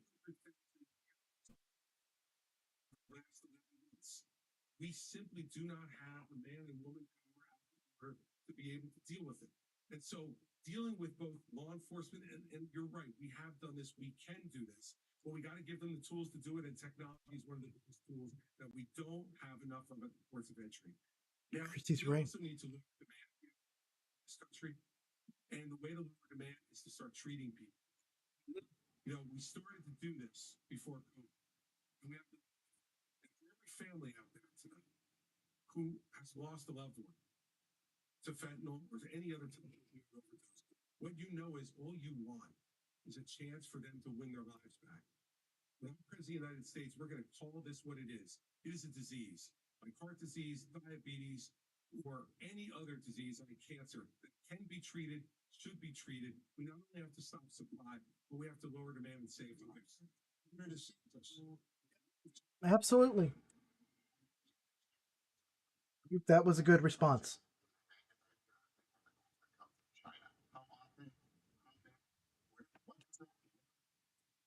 Well, first, I was speaking to a dad who lost his son to a fentanyl overdose. He wasn't a drug addict. He had taken some pill that happened to be laced with fentanyl, and it was a fatal overdose. And when he told me, obviously the pain of losing It's horrible. is as bad as it gets. But he said what was softening the news is that these elites in D.C. don't give a damn about what's going on in this country. We have tens of thousands of opioid deaths that the fentanyl's pouring in. They are not taking the type of action we need to. We're declaring it a national emergency on day one. I'm sending U.S. military to the border. I'm going to deport people who came illegally. And I'm even going to build the border wall that Mexico pay for, like Donald Trump. Are you going to do it? Yeah, Mexico's not going to fork over money. We're going to impose fees on the remittances that foreign workers send to foreign Not a bad idea.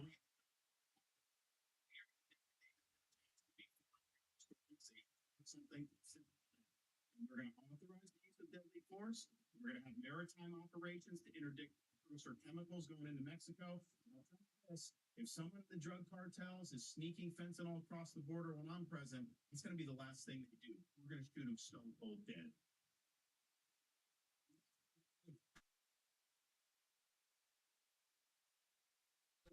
The only thing I've heard DeSantis say that's been solid tonight, I can remember.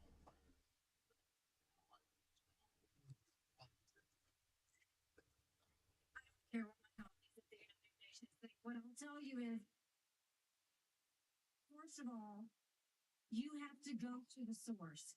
We have lost more Americans than the Vietnam, Afghanistan, and Iraq wars combined. We lost 75,000 Americans last year. Go to the source. It is the reason why we'll continue to say we will end all normal trade relations with China until they stop murdering Americans. You watch how quick that flow stops. The second thing is we'll send special operations in to take out the cartels. We need to go to where they're distributing it, where the supply centers are, and take them out. With put 25,000 the support of the Mexican government. ICE agents on the ground and let them do their job. We will defund sanctuary cities. We will go back to the Remain in Mexico policy so that everybody stays in Mexico and they never get here in the first place. And instead of catch and deport, we'll go to catch and release. I'm sorry, instead of catch and release, we'll go to catch and deport. That is the way we'll deal with the border. Those are the things that we have to do going forward. But I do agree with Chris. One of the first things that we have to do is really focus on mental health and addiction centers. It is something that is needed in our country because we don't deal with mental health. And someone who doesn't get care for mental health falls into addiction, and we owe it to them to treat it like the cancer that it is. I'll define Christy and Vicky.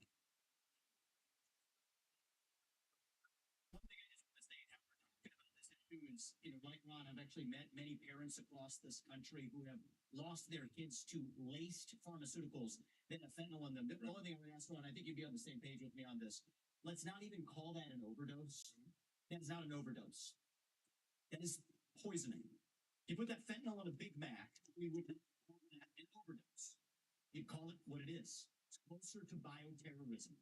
And I say that because as it uniquely relates to this crisis, that does warrant more aggressive means to deal with it.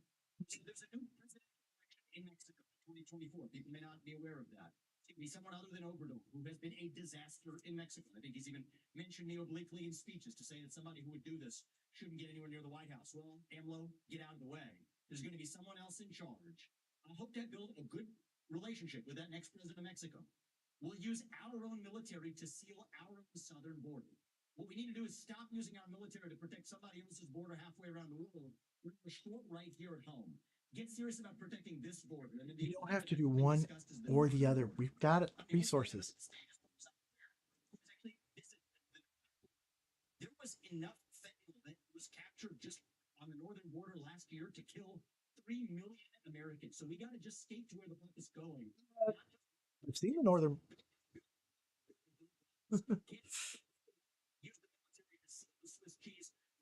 Been close.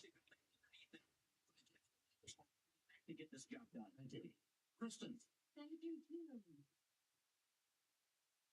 Let's talk now about last night's election results. Abortion rights supporters saw victories in Ohio and Virginia following earlier wins in states like Kansas and Kentucky. Governor DeSantis It wasn't just abortion rights. It was against anti-trans as well.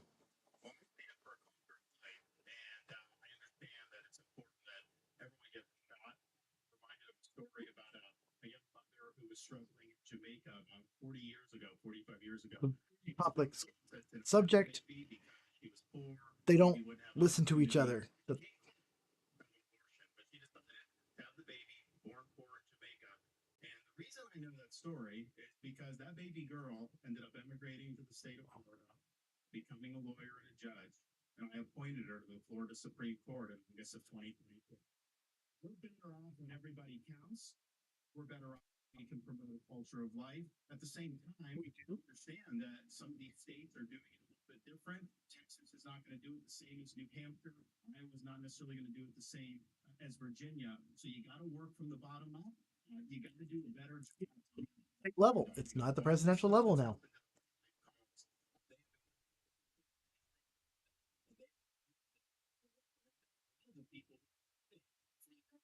Are Republicans who would vote for a Republican candidate. So you got to understand how to do that. But let's just be clear. The Democrats have taken a position they will not identify the point at which there should be any protection all the way up until birth. That is wrong, and we cannot stand for that. Governor DeSantis, thank you. Ambassador Haley, let me have you weigh in before we Question: When does the when do they get protections? Because we protect two people with each other. Whole big subject. But women's health is extremely important. Typically pro-life, because the Republican Party tells me to be, but because my husband Michael was adopted and I had trouble having both of my children, so I'm surrounded by Personal versus the legal standpoint. They took it out of the hands of unelected justices and they put it in the hands of the people. Yeah. Of course, things states go. And what I'll tell you is, as much as I'm pro-life, I don't judge anyone for being pro-choice, and I don't want them to judge me for being pro-life. So when we're looking at this, there are some states that are going more on the pro-life side. I welcome that. There's some states that are going more on the pro-choice side. I wish that wasn't the case, but the people decided.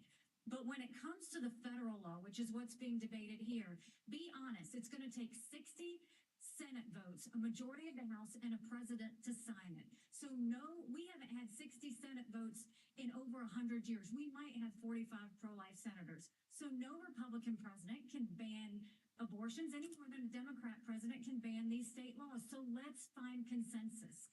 Let's agree on how we can ban late-term abortions. Let's make sure we encourage adoptions and good quality adoptions. Let's make sure we make contraception accessible. Let's make sure that none of these state laws put a woman in jail or give her the death penalty for getting an abortion. Let's focus on how to save as many babies as we can and support as many moms as we can. And stop the judgment. We don't need to divide America over this issue anymore. Thank you, Ambassador. Thank you. That was beautiful.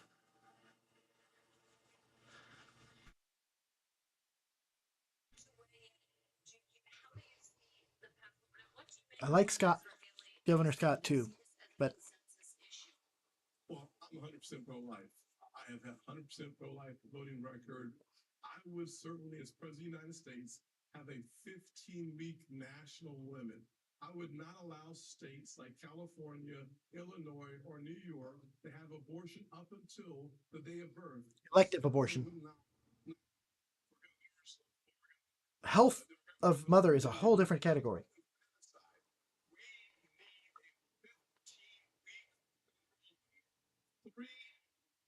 Americans agree with a 15-week limit. 47 out of 50 countries in Europe agree with a 15-week limit. I would challenge both Nikki and Ron to join me. 15-week limit. It is in our nation's best interest. And frankly, Debate the time, but I don't think it should be up until birth. Absolutely not. It should not be. If the baby can survive 5 minutes after, you can't kill a baby 5 minutes after it's born, why can you kill it 5 minutes before it's born?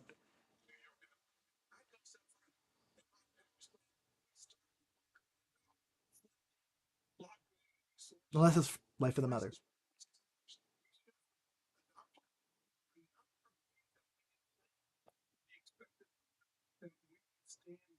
We should not only be pro-life before the child is born, we should be pro-life after the child is born. Very good. Very good for the most of that.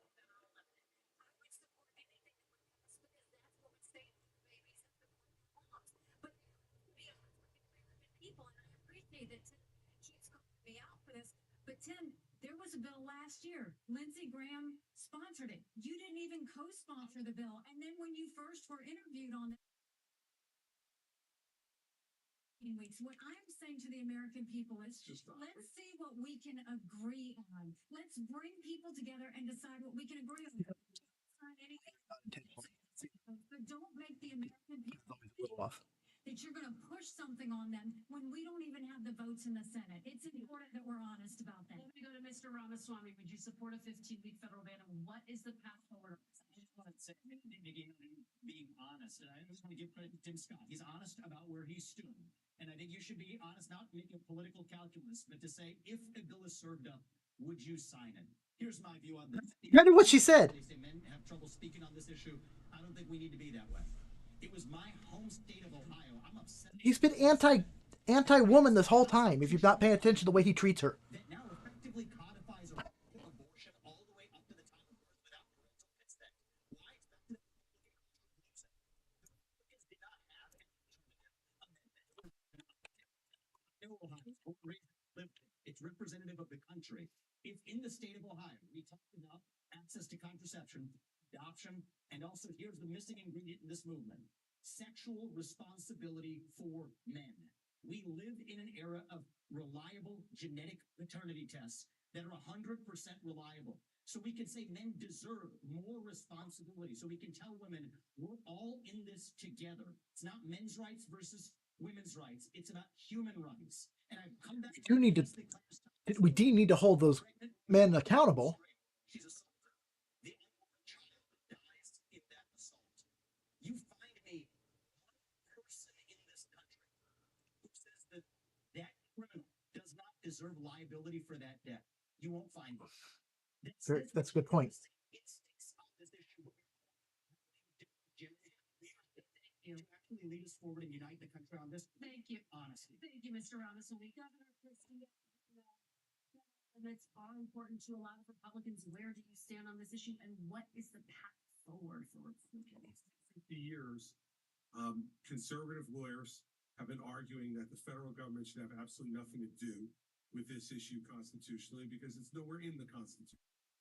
And then Dobbs comes and we finally gain that victory, which was the creation of a constitutional right out of thin air that didn't exist. And now we have people running to say, let's short circuit.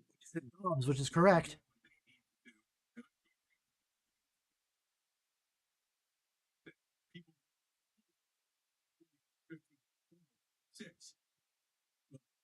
It's the founders were really smart. And this is an issue that should be decided in each state. And I trust the people of this country, state by state, to make the call for themselves. Now, it's going to lead to a lot of divergence. In Oklahoma, you can't get an abortion unless the life of the mother is at risk. In my home state of New Jersey, it goes up to 9 months that you get an abortion. I find that morally reprehensible, but that is what the people of our state have voted for. And we should not short circuit that process until every state's people have the right to weigh in on it. But here's the bigger issue, Kirsten. The bigger issue is, and Tim began to touch on this, we're not pro-life for the whole life. To be pro-life for the whole life means that the life of a 16-year-old drug addict on the floor of the county lockup is precious, and we should get treatment for her to restore her life. The 52-year-old who's drug addicted should make sure that any of his children who he's passed that addiction on to are treated well too. Pro-life not just in the womb, Kirsten, it's for the whole life. All right, Governor, thank you. Candidates, thank you. We're going to take a final break, and when we come back, we'll hear Well, this is the there we go. Looks like someone's there on the live stream. Welcome. Add anything into the chat, I'll read it. Or if you have my number, message me. We'll go ahead for the final break. Abortion is a really tough issue, but it's at the state level. That's where it needs to be. We're get at this. The states are debating it, and what's right for you is not the right for the way it should be coded in a law, and it definitely should be handled at the federal level. Not at this point. That's not in the Constitution. The way it's set up. A lot of stuff though is done from the federal level in laws. It isn't in the Constitution. That's a whole different issue. But women's rights and women's health is very, very important to me. And men should be held accountable for the babies they create. That's a whole nother issue. Because what bothers me most about some of these laws, the anti-abortion laws, is the health of the mother might be an exception, possibly, and then the way they define it. Let the doctors figure out what's the health of the mother, because some of these people, well, it's not actually going to kill the mother, it's just going to cause them permanent damage, or it might not kill the mother. Oh yeah, no, 0.01% chance. Seriously, let's really look at the health issues here. It's gotten crazy on both sides. All sides, every, and then the state's going up to 9 months. Like I said, if it could be like if you live outside the woman 5 minutes after birth, why do we have laws banning or allowing it to be killed for no reason but, oh, I don't want it 5 minutes before the birth? And you say, well, that never happens. That never happens. Well, if it's legal, someone's going to try to do it or has done it. It shouldn't be legal because, like it's said, if someone gets killed and murdered the mother and the baby's there, we usually count that as two murders. And as far as I know, all states, and I believe most people agree with it. Abortion is a really tough topic, but there's a lot of tough topics tonight. I noticed yesterday was not just abortion issue. They did touch trans. They're not touching that third rail. They don't want to talk about it because everyone's come out against it in the previous debates. There's only one person who understands transgender individuals. That's only because I've gone through it, and I'm not a candidate, but I could be. And that's myself. And I really want to remake the GOP to take it back to the party of life, liberty, pursuit of happiness, inclusiveness. Everybody's rights and liberties matter. Everyone's. Job of a president is to protect and lead America. And yes, we have American citizens' rights first and foremost, but you gotta love everybody as at a human level at least and care about them. Even if you hate what they're doing, even if they're dead set against you, you still have to care them because they're human. And it's that human aspect that people seem to forget. And it's something that's first and foremost in my mind at all times. Even in crisis, when you have to make decisions and put people's lives at stake.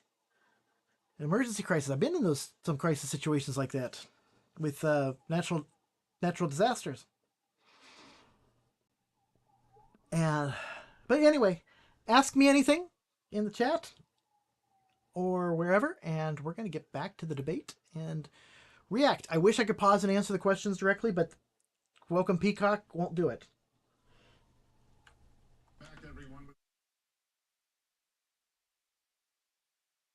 We need major issues that are important to Republican primary voters. Of course there is. I'll ask you each to please use their closing statement. Oh, they get closing statements. Ooh. Time to address why you and not former President Trump will be the party best related to tackle these important issues. You each have a minute. Senator Scott, we'll start with you. 1 minute.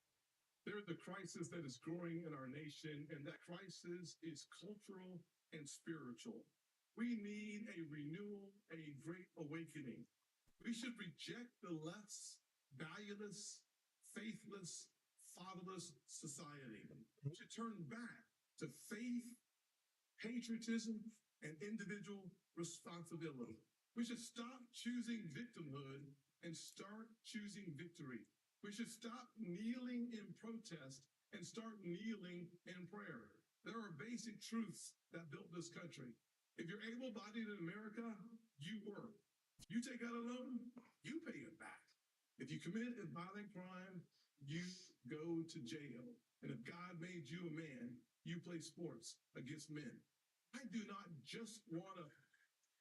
It's a whole deeper subject.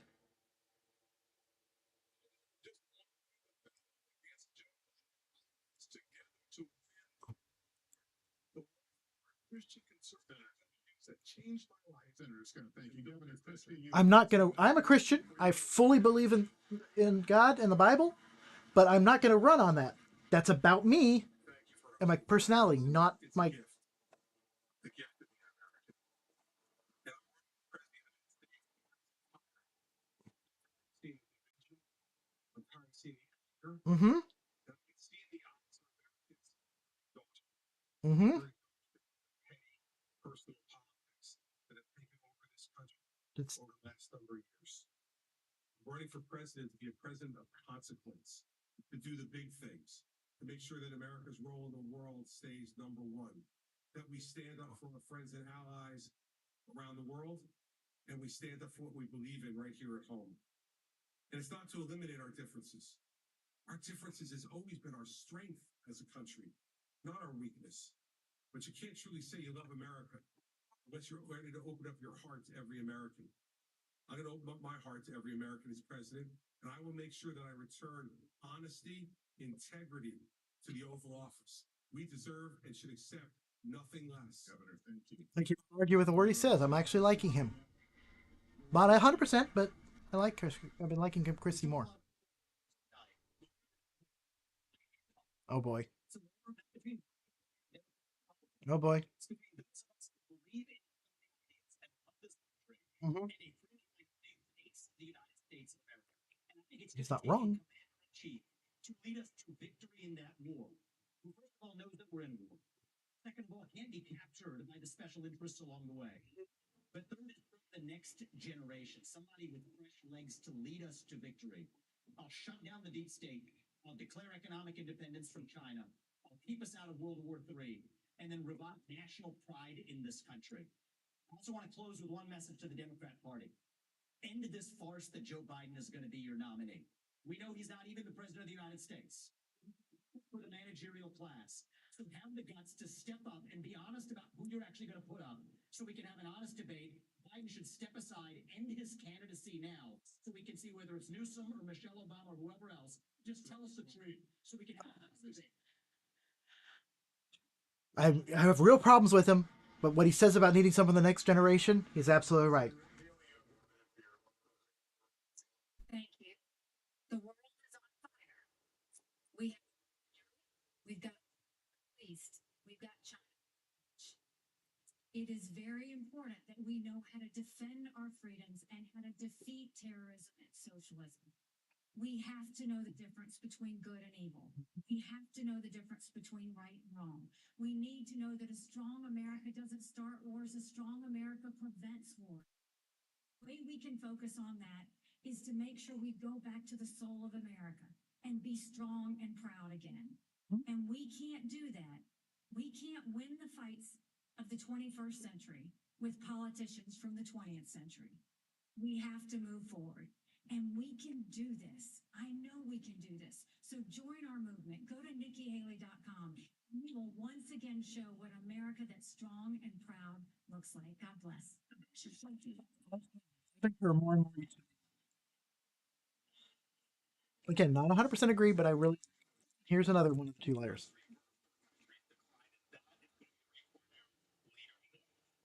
Take the hits. I will take the air. I will take the bar. Because it's not about me. It's about you. It's not about the past. It's about your future. We are going to fight for you. Good game, but I am going to win for you and your family, and I'm going to lead this country revival. As a veteran of the Iraq War and the Navy, I will always put service above self as president. As the father of 3 young kids, I'm going to ensure that this country is left to the next generation in better shape than we found it. And as the governor of Florida, I promise that you can trust me to deliver for you as the president of the United States. I am asking for your vote. I will be a nominee that will be able to win the election. I will be a leader you can be proud of. And as your president, I will not let you down. God bless you. You lie about your record and you ban books, and it's look at what you're actually doing to your own state. That's why people are leaving in droves. Oof. Seriously. The next line says that the audience to hold their applause. That didn't work out. But anyway, a few more seconds. I'll ask you to just hold the applause. On behalf of my fellow moderators, I want to thank the candidates for their time and for this spirited debate. Okay. Very interesting. Let him close out here. Make sure there's nothing else going on.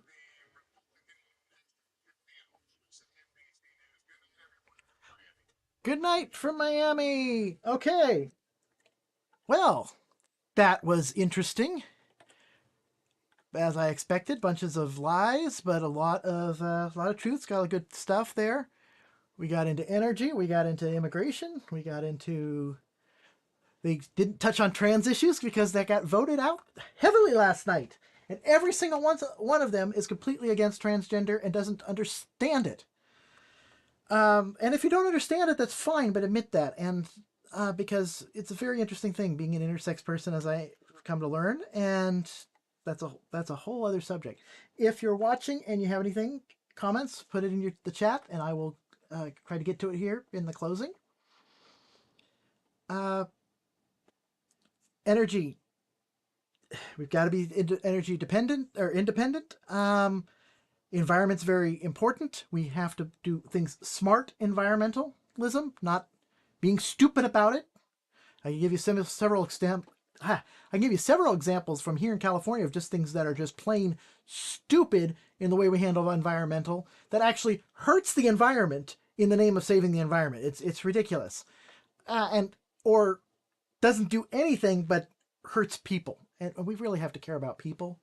That's the number one thing we have to care about is individuals and people. What else did they talk about? Foreign policy, which they completely sidestep most of Israel. That's a whole that's a whole ball of wax. Probably because it's changing by the minute, and we saw the fog of war. We're not knowing exactly what's true and what's not, and that takes a while to do. Ukraine, some people were very pro-Ukraine, some were very anti-Ukraine. Vivek is very anti-Ukraine. Ukraine is a humanitarian disaster. Christie was the best, I think, on their answers on Ukraine. China's a major problem. And a lot of stuff ties into China. You've got that whole axis. We used to have the axis of evil. It's right now the parties working together. Iran, which they successfully identified. All the branches of the Muslim Brotherhood, or I should say most. I don't know 100% all, but I can assume all. It's most likely all. Of the Muslim Brotherhood, not Muslims, Muslim Brotherhood organization, which includes Hamas, which is one branch of that. But they're tied back into Iran. We have Russia. And a lot of these are doing the friend of the enemy of my enemy is my friend type scenario. And they don't want Russia to fall because of what that means for them. But they're not really friends with Russia either. Very interesting situation there. We have just a ton of people who want to look good, and they think they want what's best for the country. I don't know. Of those 5 candidates, again, Chris Christie, Nikki Haley. Why am I slipping his name on the third candidate? Tim. Yes, that'll come to me. I like what he's saying that we, as America, as a Christian, I believe that we should be stronger in our faith. We need to get back to God. That's as a country, as a social aspect. And as a leader, I don't mind talking about my faith, but I'm not going to impose it on people. That's actually anti-Christian. That's against the Bible to impose it. Islam teaches to impose it. Islam teaches that you want to impose it and put the government in submission. But the Christianity, no, it says we need to work out our own salvation. It's an individual thing. It talks about how not even your parents or your grandparents can save you. You are the one who does it. You make the decision. It's part of the founding of our country of religious freedoms. And that's why, because in order to actually be Christian and teach Christianity, you have to let people be free and you have to let people make their own decisions. It's ridiculous otherwise. What else? www.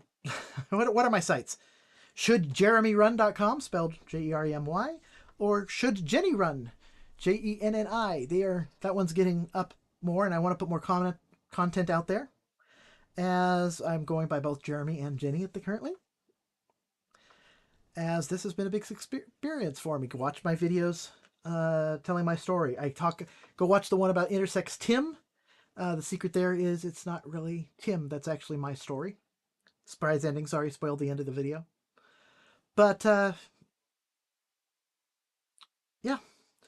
Overall, not a bad debate. I want to do more. Follow me for my Ask Me Anything sessions that I want to do. If there's not any questions.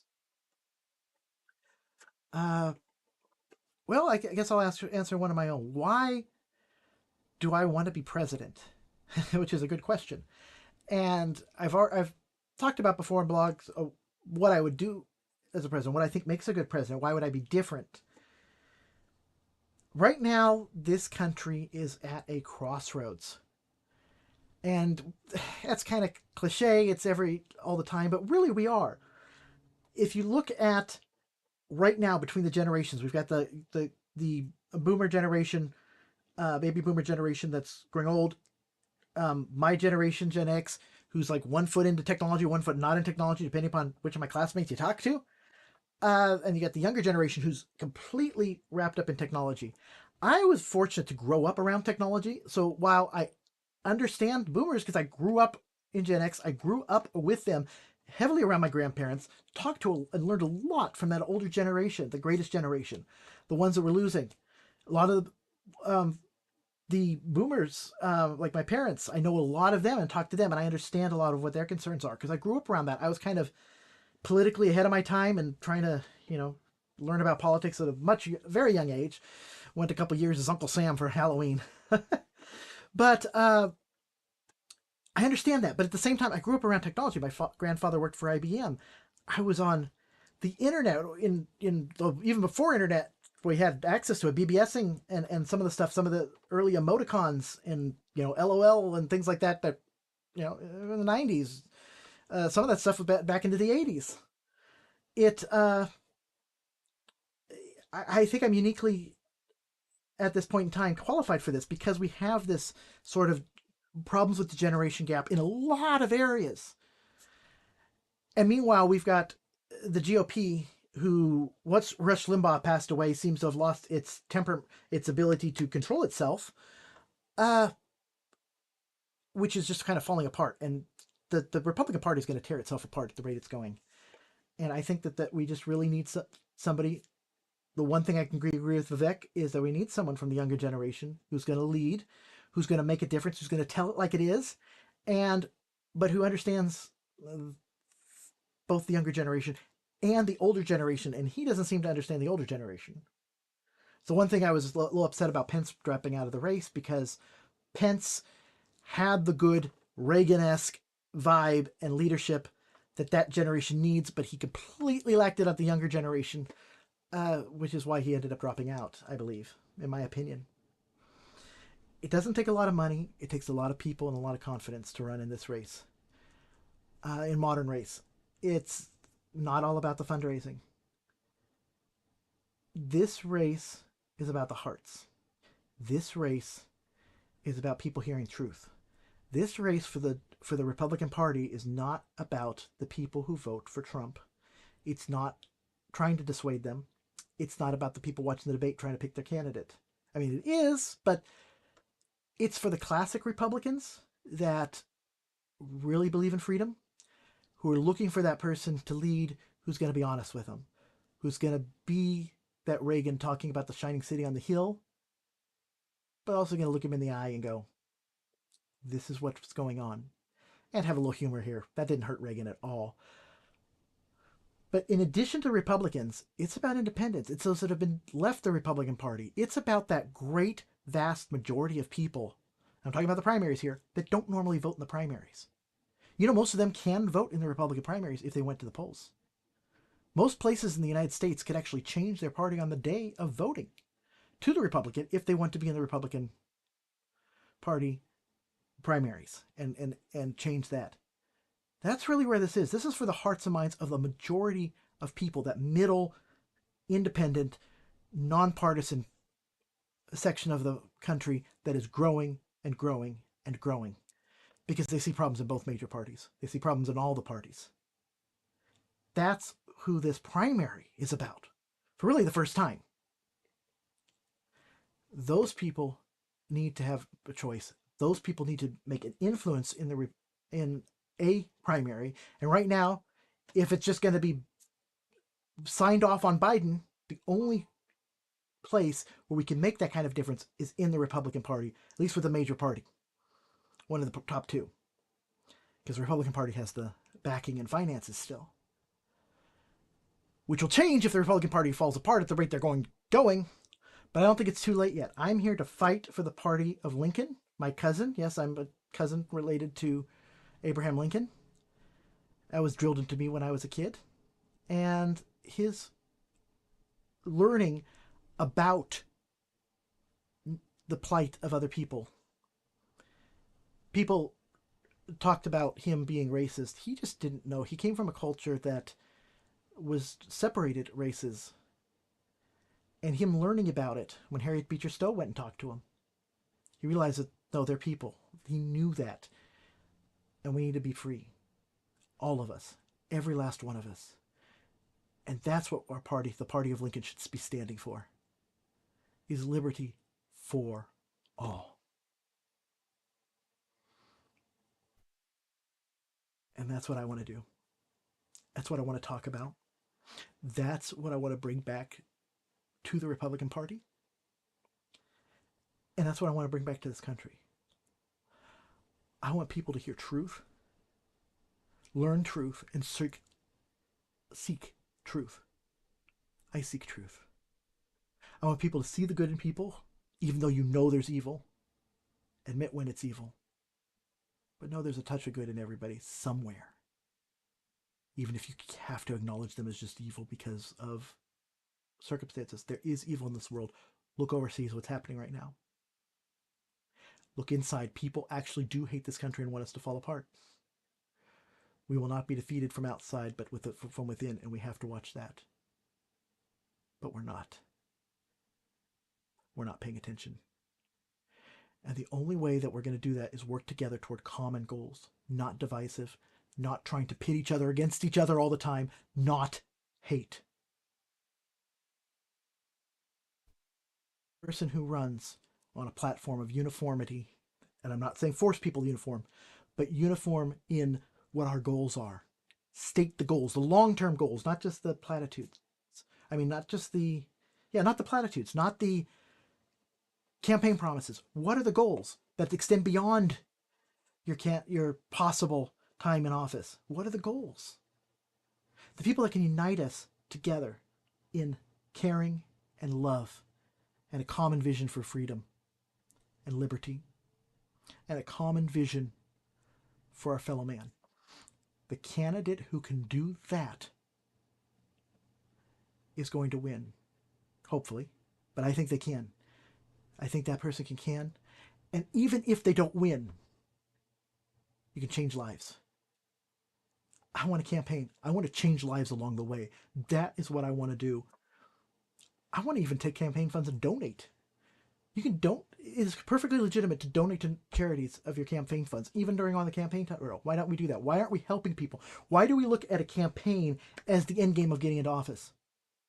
Why don't we look at it as a campaign, like conveying a message? Hope, love, peace wherever possible. That's what we need to do. That is what we need to stand on. Get rid of the hate. If you want to ask anything, I'm gonna probably end this here. If I don't see anything in the chat there. Any other questions? But I'll schedule I'll actually do it this time. Schedule a Ask Me Anything. And I'm getting notifications, but I can't tell whether what is that Facebook? Is that, I don't know what's causing the notifications. So if you're trying to chat with me and I'm not seeing you, I apologize. It's telling me someone's there on Facebook, but I mean on YouTube, but say hi. Hi, whoever's on YouTube. All right. If you want to support me in this quest for peace and love and truth,